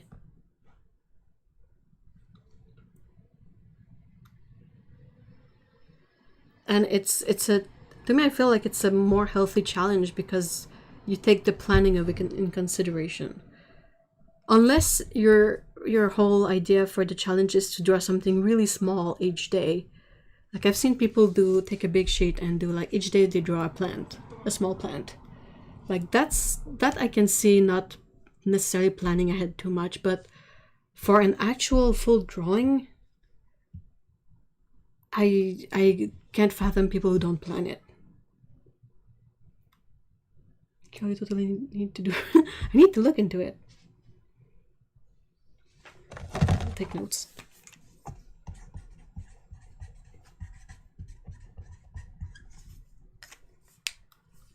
I think prompts can cause art blocks. Yep, I agree. There's always one of those prompts that you will panic because either you don't have any idea or the thing you try doesn't work out, and then you feel like you're running out of time because you have a time limit on the day and you panic even more. And it really depends on the person. Some people will thrive in that kind of stress, but other people will just, like, it's gonna be an endless spiral of not great feelings. 31 doodles, inked and painted, even if simple, is a challenge. It's really tough. And why tell yourself you're cheating? That's gonna burn you out and it's not productive. I agree. And I don't see it as cheating. I mean, if you are comfortable creating and posting and sharing a thing on the day, that's perfectly fine. But I'm also in favor of planning and having your idea already set. I remember for college we were required to do at least 3 A3 pages a night for drawing class. It burned me out. What? That's huge. Dang, that's a big sheet. I would have ended up drawing one. It's just like the poop emoji with X's as eyes. I mean, come on. Ugh. But if they printed beforehand months, well, it's not full months ahead. The thing is just to prepare in advance and start the work a couple of days early so you have something to post. Like you have a buffer. That's the thing. You try to build just a small buffer so that you can cope with the pacing of posting every day. Or do a challenge that means doing 1 or 2 a week, then you can make them even more epic and more accomplished pieces. Yep. I was seeing you in the third person. Yeah, no, I know exactly. That's what I feel is more manageable too.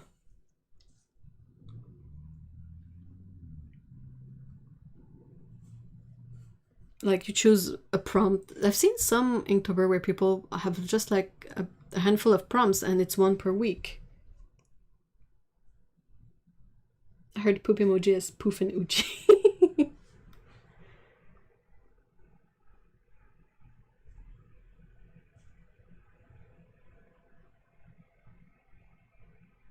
Oh my gosh, yeah.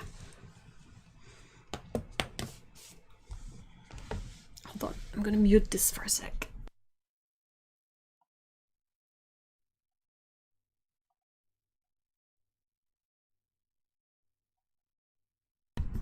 Okay, back. A couple of years ago, I did each prompt as an addition of a room to a hotel. Just make it. Ooh, that's really interesting. Yeah, I agree. Just make it fun for yourself. That's first recommendation. think out of my class of 20-ish people, only 5-ish people did it. Even they slipped up often, which I understand. Oh, it's just unrealistic to expect people to... Like, if it was 1 page in your sketchbook per night, that's a lot of work, but I feel like that's possibly manageable. Or, you know, you could take a couple of days off and then do a couple of pages. Like, you can sort of work it out. But A3, so if A4 is a bit like a letter size in American sizes, so A3 is like twice that, so it's like an 11 by 17. That's huge. I would have drawn hella big on those pages. You grab a really thick pencil or pen, like a really unsharpened point, and you draw really big. Like, oh my gosh, are you for real, teacher?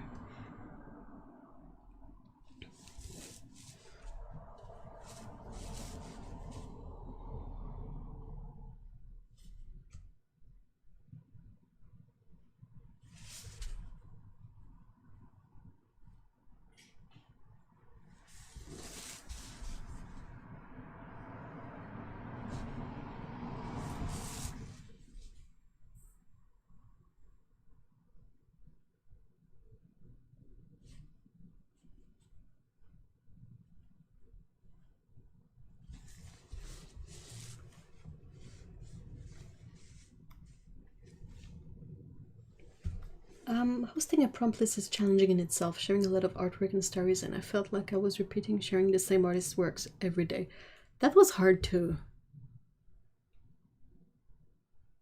Like, I don't spend that much time on social media, so having to sort of track these things was a bit confusing. I come from a generation where social media wasn't a thing, so it's not a habit. I'm old.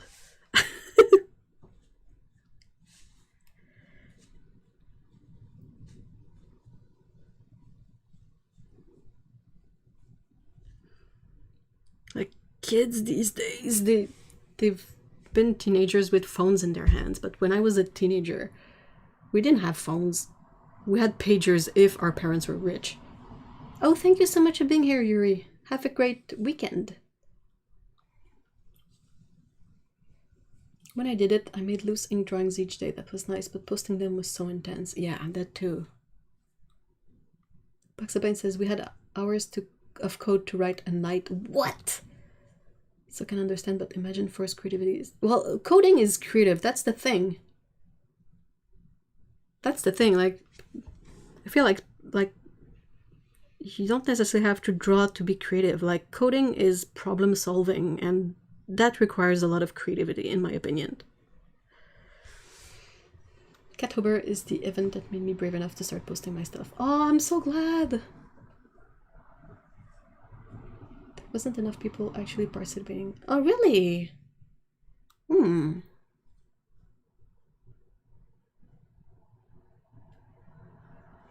I would have thought that a lot of people would take it up. Curl your cats. Well, thank you.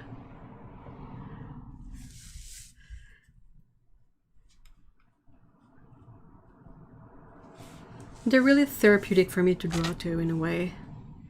Because whenever I get overwhelmed with stuff and I'm like, I don't have any skills, the only thing I can sort of do is draw, and even then I struggle a lot. I remember that cats are cool and I can draw cats, and that always makes me feel better. Like, whenever I panic, which is often, what really helps calming me down is knowing that I can draw cats.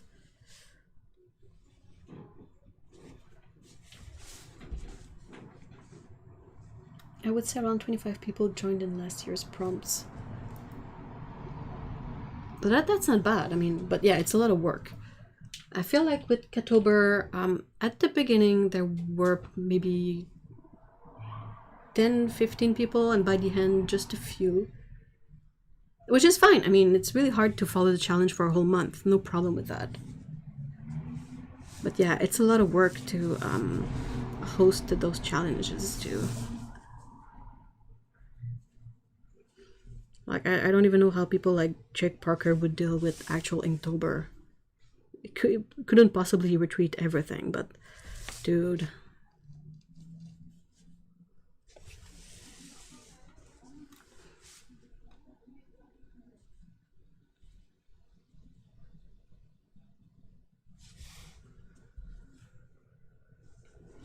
I need to start thinking of the prompts for Catober this year. I don't know if I'm making 2 lists again.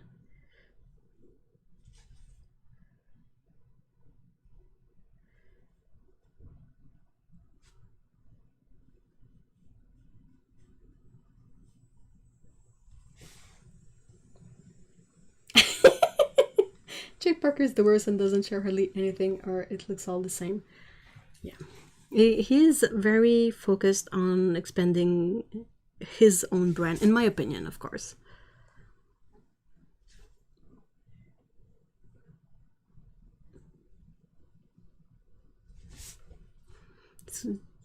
I can understand, but again, at the same time, I wouldn't want to be in his shoes regarding Inktober.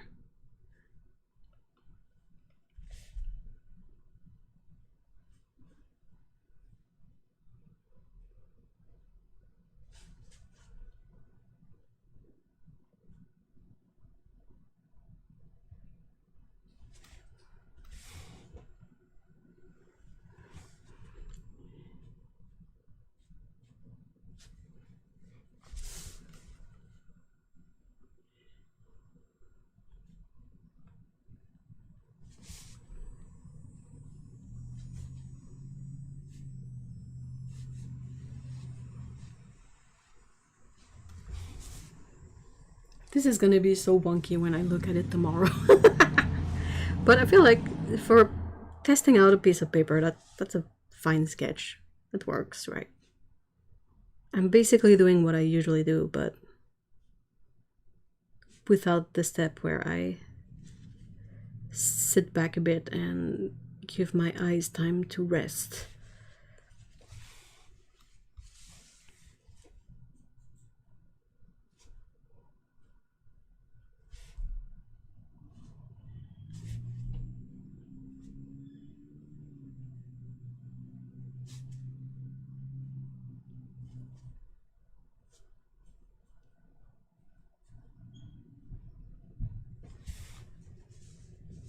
I got some more about the subject, but I don't want to get angry. I'm enjoying your drawing. I understand that.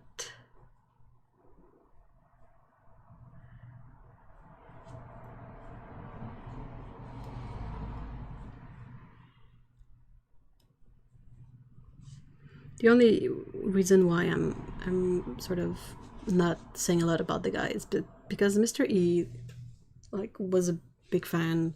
I think he still likes the artwork, and I don't want to be like all that guy sucks to him. Like, it's difficult when someone you like enjoy or used to enjoy is a bit problematic. That's a like, it doesn't come with a manual about how to deal with that. We need a your fav is problematic manual.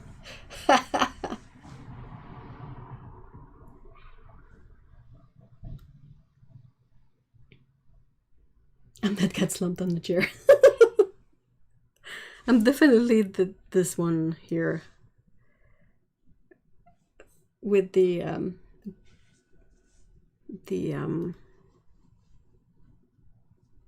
under eye bags and all that. Hey everyone, my partner River just got here, so say hi. Hi River! Hey! Welcome!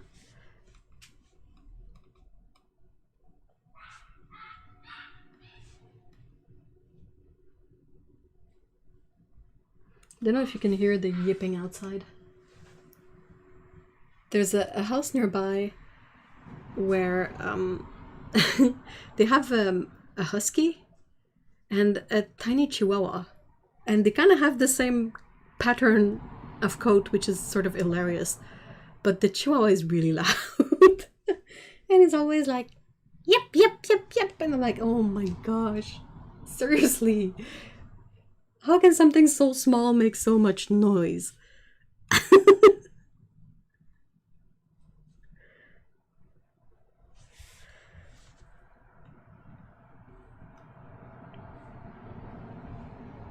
I'm so happy that the weather is finally cooler. Oh my gosh. I was miserable. I can't do like 1 billion degrees.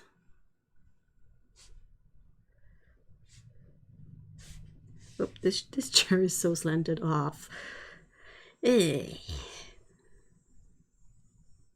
It's a sketch. It still tells the story.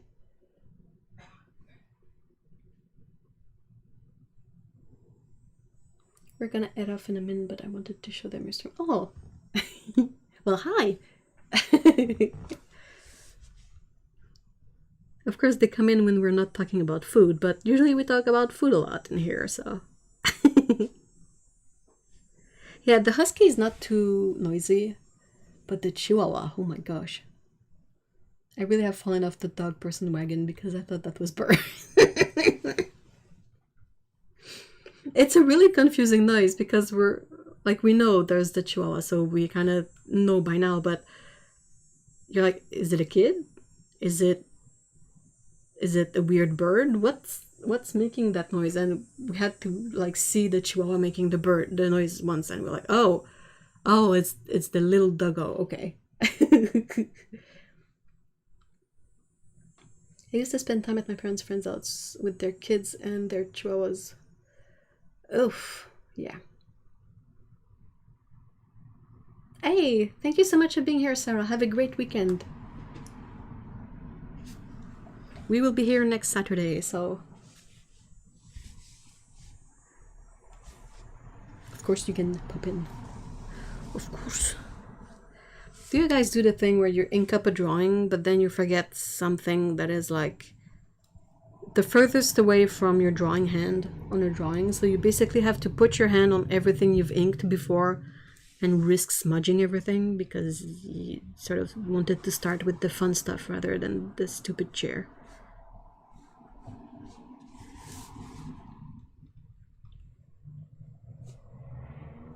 I really need to work on my skills at drawing furniture.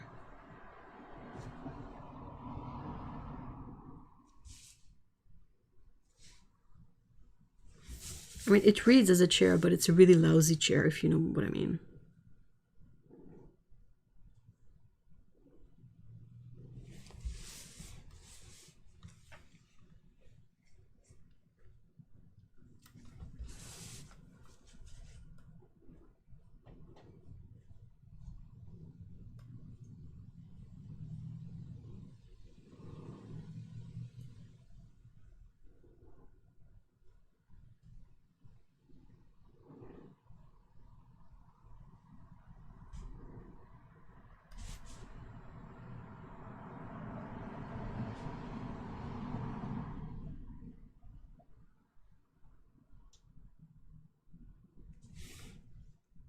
I did it again with the plants.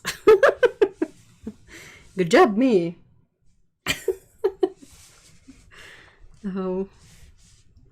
And I'm right-handed too, so I don't even have like the real issue that left-handed people have to deal with.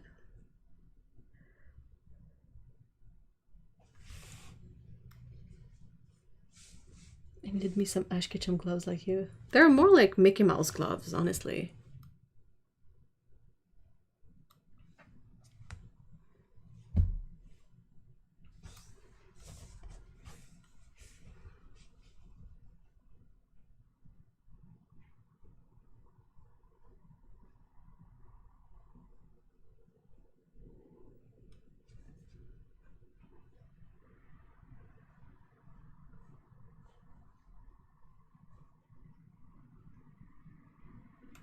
I want to get in the habit of drawing more backgrounds. Like, I realized that one of the things that I'm really liking is drawing scenes. Like, let's say you have some people who are really good at drawing like more like pin-up content, I would say, like where it's more abstract a bit, not necessarily in the treatment, but in what's going on. Like someone like, say, Kellogg's loops. It's not abstract at all, but it's more of an emotional response to the drawing rather than a rational response to it. And what's the word I'm looking for? Analyze what's going on. So, and I realized that it took me a time, but I really struggled to find what I like to do. And I realized that I like to do little scenes, like with little details that had a bit of setting and meaning to the situation, like not just pin-up-y stuff. But then that also made me realize that I need to work on my skills at drawing backgrounds and scenery, because that's a big part of it. Thank you so much, Anna Jane. Thank you. I need to get better though. Dude, it's hard. I'm constantly fighting my brain because I'm like, no, but a tree has a zillion leaves, and I struggle to sort of sum it up to like something that will read as a tree, but that I don't have to draw all the leaves on it, you know?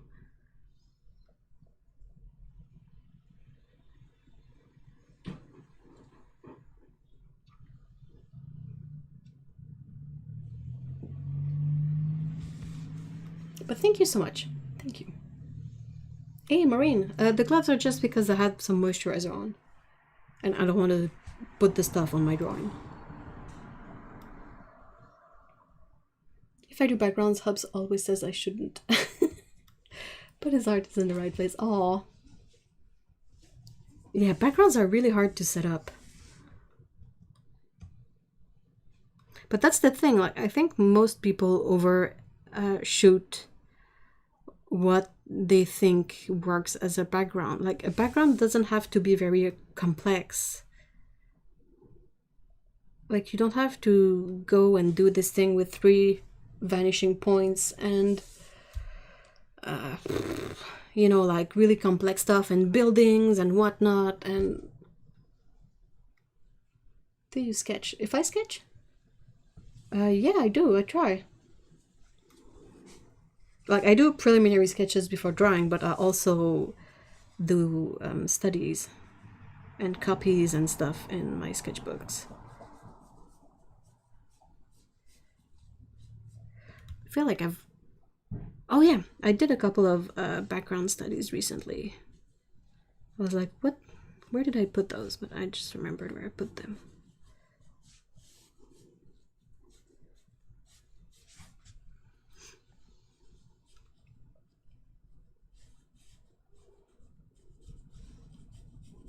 Oh, cat hair.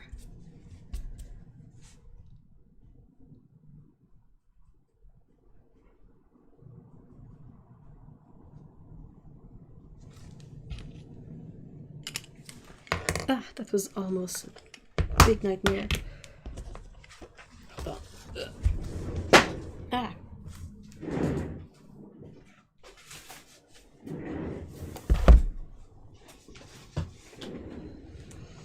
Distance just doesn't make sense in the real world fully for me. It's hard to pretend it. It's really hard, but that's the thing, is that with a few like basic tricks, you can sort of BS your way through backgrounds, if I can sort of say that like. Sometimes I draw an entire background on one sheet and foreground on other, then I use light pad to draw. Yeah, that's a really helpful way. The more you sketch those backgrounds, the more it will flow out. Just get anything that is ruminating in your head drawn down quickly. Yeah, that's one way I do it when I sketch. Then sometimes I do like practices like this from what I've sketched. Like you sketch a bunch of stuff, but then you sort of put it to the test in the more finished drawing. I did this one too. And this one. So, I mean, it's not... I was working on this one. It's just like trying to... It's a lot of stuff to process, so you need more than one drawing to get the hang of it, but with each drawing, you're gonna get better at it. good. I've seen your backgrounds and I'm like, oh, thank you so much. But I mean, I always cheat. I always draw like plants and trees and rocks, and that's kind of easy.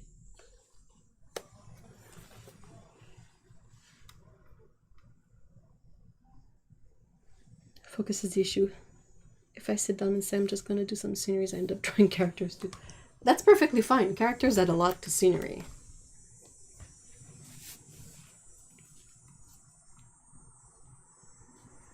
I like the kitchen and Archambault so much. Thank you. Thank you guys. Like I said, it's practice, so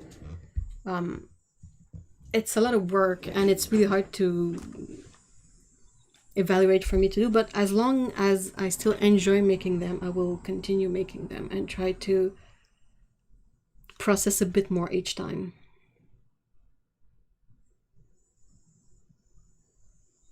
I think overshooting is just a way for people to feel like they're putting in work. Honestly, it takes a bit of a depth hand to make a lot of detail look like it's... I agree. And what I'm trying to work on at the moment, like the main thing I'm trying to figure out in my... well, not figure out because I know this stuff, but I'm not in the habit of using that knowledge. But I try to not see my reference as a bunch of lines, which is what I would technically usually do. Like if I see... that's from reference, so they're all from reference, I mean, obviously. It's this little book. Which is titled Roji, the Labyrinths of Kyoto. And it's one of the very first pictures. So that was my reference to do this one. And like my instinctive approach for now when I see a reference like that is to put down lines. But what I'm trying to do is to wait and sort of take account of what I'm seeing in terms of global elements. Doesn't make a lot of sense, but it's stuff like, okay, so where's my horizon line in this drawing, in this reference? So I consider like elements, instead of seeing this as a bunch of line, I'm like, okay, this is the edge of the roof. It's not just a line, it's the edge of the roof. And this is the line along the walkway. And then when I've sort of figured out like roughly where it is, it's about here, the horizon line. So, okay, so the horizon is there, I'm viewing a lot of the ground, and what else am I seeing? I'm seeing one building here, so that's a thing, and there's a shrine here, and there's another building there with a walkway, because otherwise what I do is I start putting down lines, but they don't make sense, they're not connected into anything, so I don't learn from it. I just, like, see stuff and try to reproduce it, but that's not useful when you want to draw from memory afterwards. You kind of need to really process what you're seeing, if that makes sense.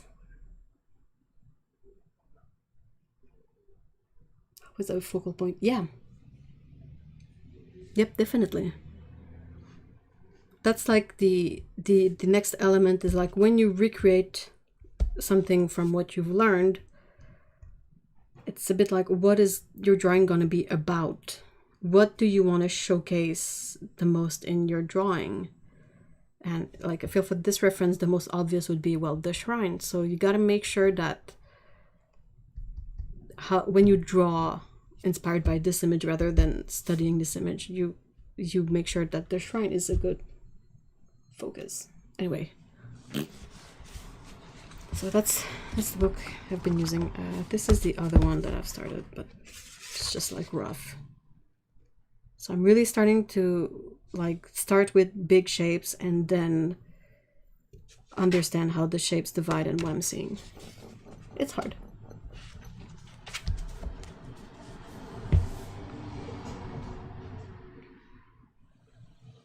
Pardolia the tree looks like a squinting cat and sparked memory. Does it?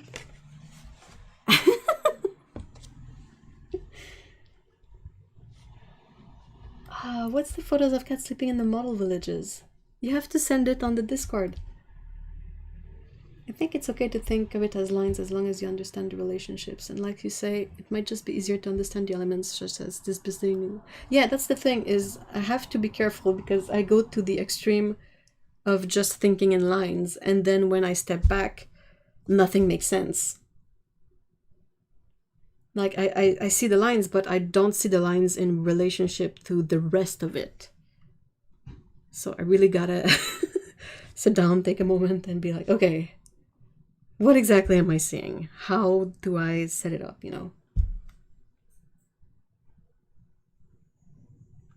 Trying to get better with anatomy and drawing something ugly at first is a way for me to just get a better understanding how one line relates to another. Then I'll make shortcuts. I totally with you there. When I do anatomy study, I do that too.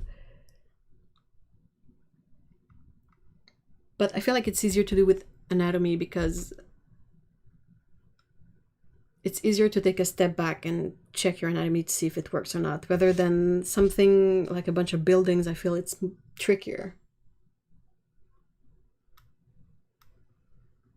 Sometimes I lose some lines in my work and I get so frustrated. What do you mean you lose some lines? Like in terms of perspective, of composition? I'll try to find them. There are giant cats in the perfect 120 stones. I mean, giant cats, they're like regular, real cats, or is it all models?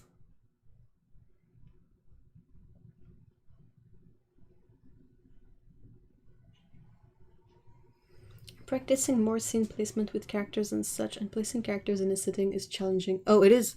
It's always going to be challenging. I'm sorry to maybe burst your bubble, but it's really difficult. But that's why we practice so much.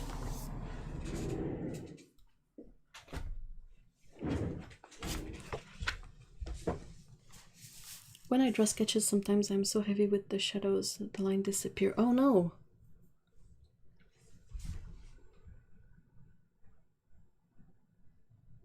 Yeah, that's difficult.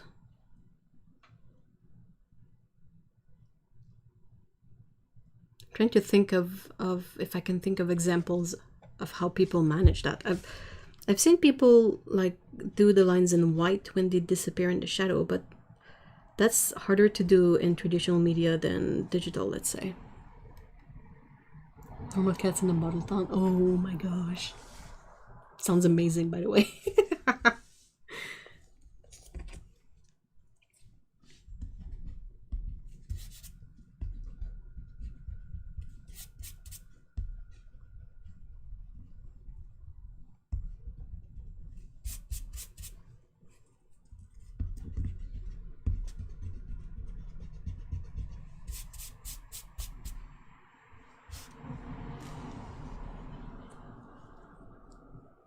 I haven't figured out the why, but at least England has scale models of town.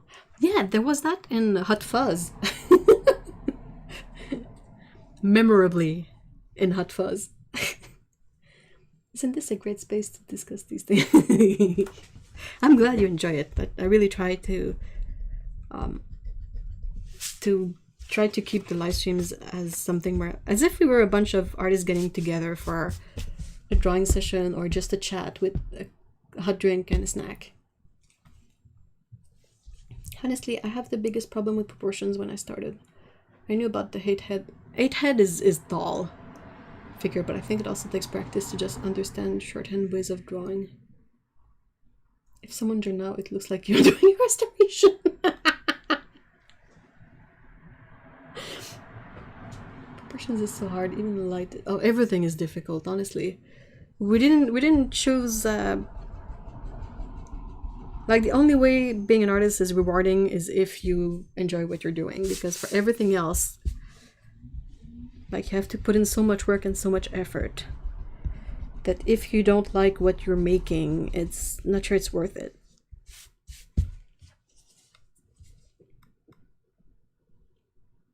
See, I did graphic design first, and then I did 2D animation, like cartoons. And it was really difficult for me in a way because I'm not, what's the thing? It's aphantasia. I don't really see stuff in my head all that well. I kind of have to put it on paper to see it happen. But I'm also a very like logic-based person, so to me, like being What's the word I'm looking for? Stylizing is very difficult. So when I was studying and we had like live model drawing, it was always like trying to focus on making it realistic and look like the model. And it's useful, but it's also not useful if you get bogged down by it, like I was. And it's only like much later in life, after a lot of issues and medication, that I'm sort of figuring out what I actually like, and that it's okay if something is not perfectly realistic. It's fine. It's stylized. It's more about telling a story through the drawing and whatever is in the drawing that will read okay, rather than reproducing reality for me. If I want a reproduction of reality, I can get a camera. But yeah, so I'm trying to be like more stylized and to be okay with that. Because like I said, like say drawing trees. It's really hard to draw a tree because you see all the leaves and you're like, oh my gosh, what am I going to do with all those leaves? But then you see someone draw a tree and it's basically this. And it still reads as a tree. And you're like, oh, okay, so I can sort of do this and people will understand that it's a tree. I don't have to do all the leaves and whatnot. And it's difficult to go back to that. I suffer from huge head and itis in characters, but still. Hold on. In characters still, but those things get better with time. And it's okay to, like, if your style is to draw really big heads on character, that's okay. It will read as a character anyway. I just got a small 5x8 Strathmore sketchbook that I plan on doing acrylic squash studies in, only because I know the Strathmore 500 series paper can take that kind of abuse. It's good paper. I agree. It's kind of fun to draw cartoon animals since I can manipulate the standard human proportions and change them depending on the animal. Yep. That's why I like to do these cats. Like it's sort of simplified humanoid shape, but I don't have to make it look like a nice human. It can look like a silly cat and I'm fine. I drew a cat yesterday and I'm so rubbish at drawing them, and I made this particular cat look like it's a dinglehopper. Aww. It's hard because, I mean, you say you're so rubbish at drawing them, and I'm very sure if you were to show this drawing, we would find it pretty and we would like it. But we are very difficult with what we're drawing. Like, I'm looking at this and I'm like, oh no, this head is too big, this head is too small, the chair doesn't make sense. And I kind of lose sight of, like, fine, it has problems, but does it still tell the story? Like, if your cat still reads as a cat, you've done it. Basically, the easy and hard part of cartoony things is you can get away with a lot, but you also really can. Exactly. It's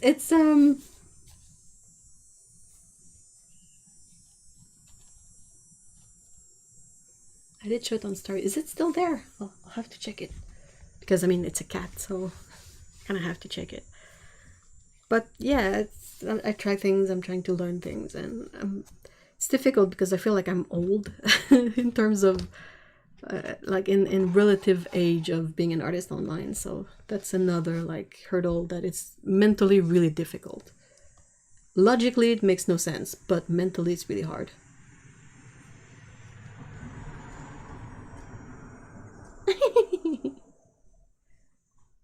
I'm not sure I can always show you later. Yeah, sure, by all means.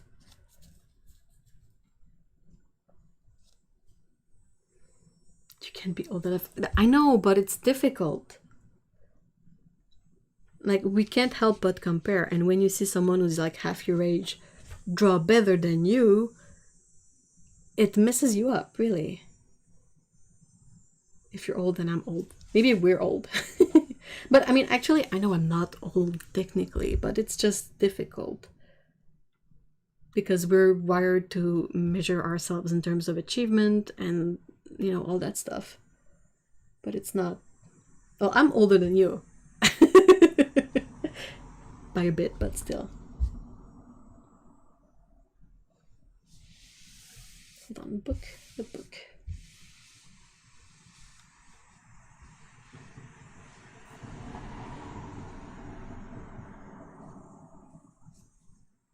Helpful advice and lots of encouragement. This is an awesome community. Yeah, it's a very supportive community by all means. No, I'm not. I'm not in my 20s. I'm older than you.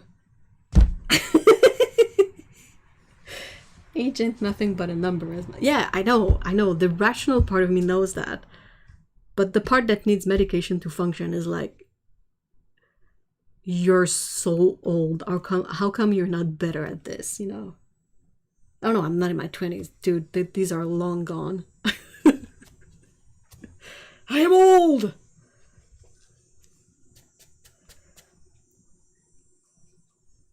Ah, this is really warm. Everyone thinks I'm 20 and I can't buy alcohol in the shops unless I show ID. Oh, really? No, I'm good now. They don't ask for my ID anymore. I'm old enough to forget if I am 44. I'm turning to. Yeah, I'm like nearing that thing, or I'm nearing the part of aging where you're like, just old enough, you know. I don't. There's not really any sort of really significant number coming up, or like. So I try not to focus on this.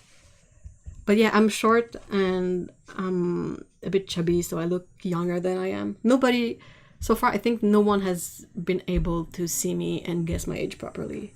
Everyone thinks I'm younger, but I'm not.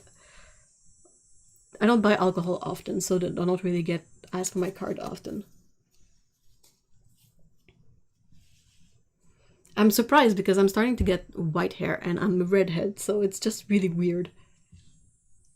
I'm like, oh man, look, a white hair! And I have to look carefully in the light to make sure it's white and not just like weird blonde that looks white.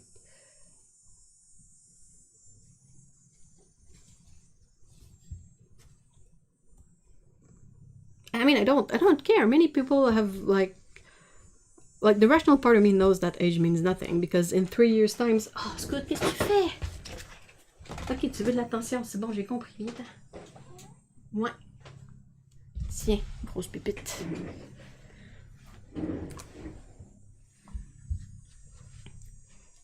But yeah, like in 3 years, I could be in a much different place if I work a lot. It's more, it's not a reflection of age, it's a reflection of the work you put in to work on your skills. So it really doesn't make any sense. Like you can start drawing at 60, but if you're super motivated and you do it a lot, you're gonna be super good in 3 years' time. Doesn't mean anything. I do get hot flashes. I'm hot all the time, so Some young girls last week thought I was 13. I'm 35. Oh no.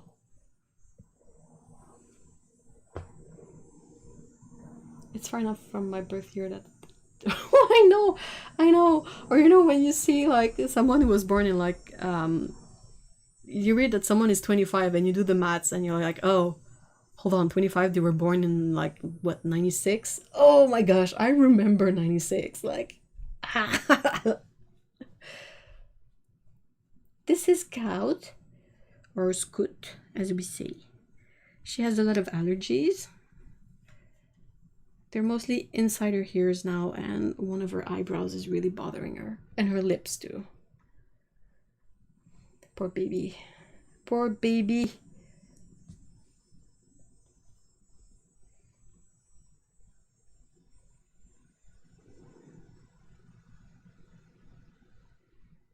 Because of world issues, I couldn't get my hair colored. It was gray. But I mean, how can Kelly?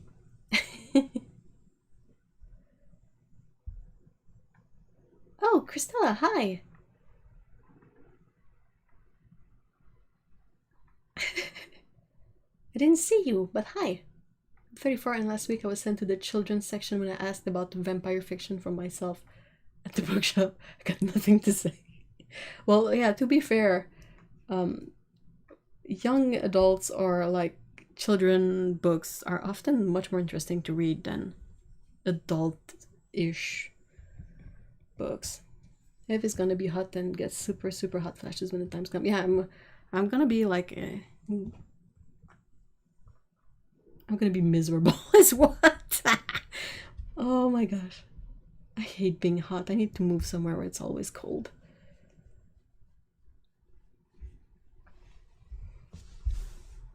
Non, tu veux pas que je te flatte? Tu veux faire la tenante à la place?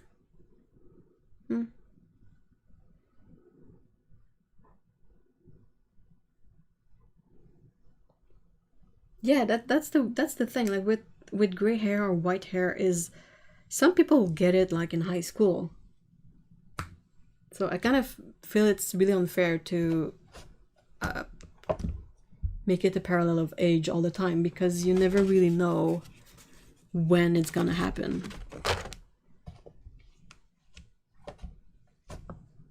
I am so annoyed. Me, me, me, me. Moop, moop. Moop, moop, moop. She's so annoyed.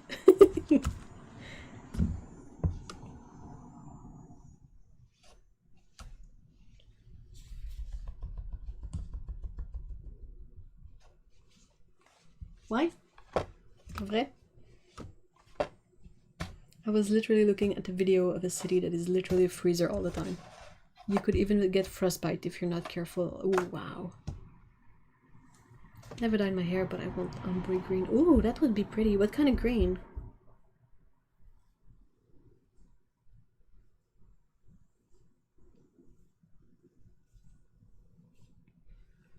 I think we're going to be nearly done for this live stream, so unless you guys have more questions, or we can just chat for the last 15 minutes and make fun of this very annoyed cat. Whoop, whoop. Pourquoi t'es énervé de même? All the greens.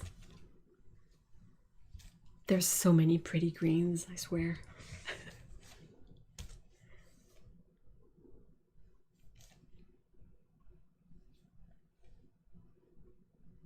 I wouldn't try dyeing my hair per se, but I was always curious to see if it's true that red hair, when you bleach it, it turns into sort of a pink color. But I just never really bothered, so... It's good. 30% floof, 30% annoyed, 30% wanting bed, 10% love. That's a fair assessment of you, isn't it?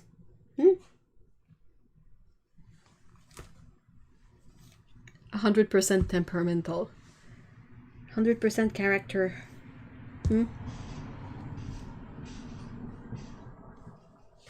She has a few white hairs on her tail. It's really funny.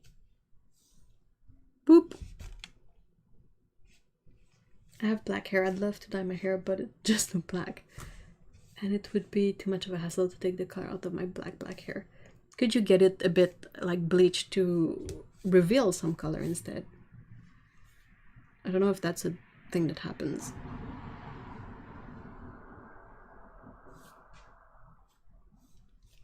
Oh man. Anna Jane, when you said all the greens, I had like a mental image of an evergreen forest, but ombre, and I was like, oh my gosh, that would be so pretty.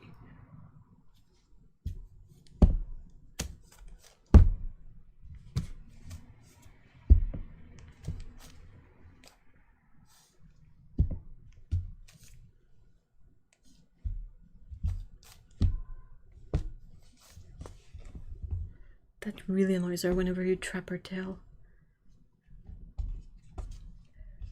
It's gonna be like, mm.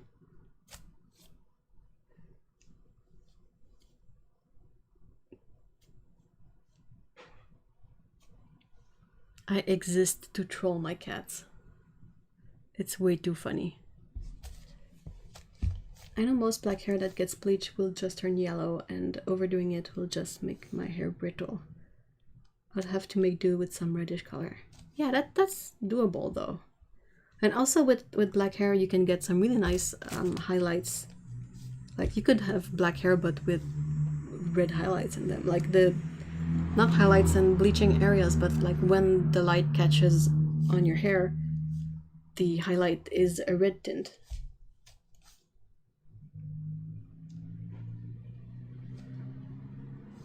When I was in my late 20s, I had teal to purple hair, and the neighbor's kids said I had mermaid hair. Oh, it's really cute.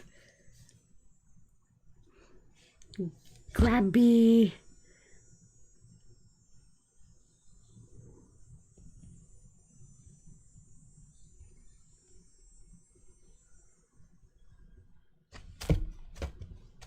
All right. Do you guys have anything else that you want to ask or mention or talk about?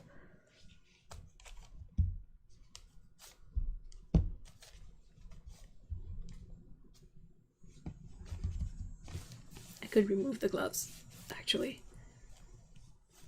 Hey, Saltweave! Hey, yeah, cat butt. You know it's near the end of a stream when it's cat butt time.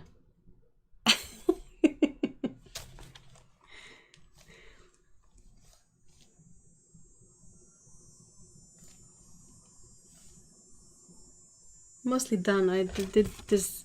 I will try and paint this doodle when I get the chance. You can see, I don't know if you can see on camera, but the sticker, where the sticker was, is very noticeable. So thank you for that, I guess. Get there at the very end. Yeah. Pet Scout with all the globs of lotion. Lotion, lotion, lotion. Oh my gosh, you're so annoying. I'm gonna have to head off anyway. I have thoroughly enjoyed life. Thank you so much for being here, guys. Really, thank you so much for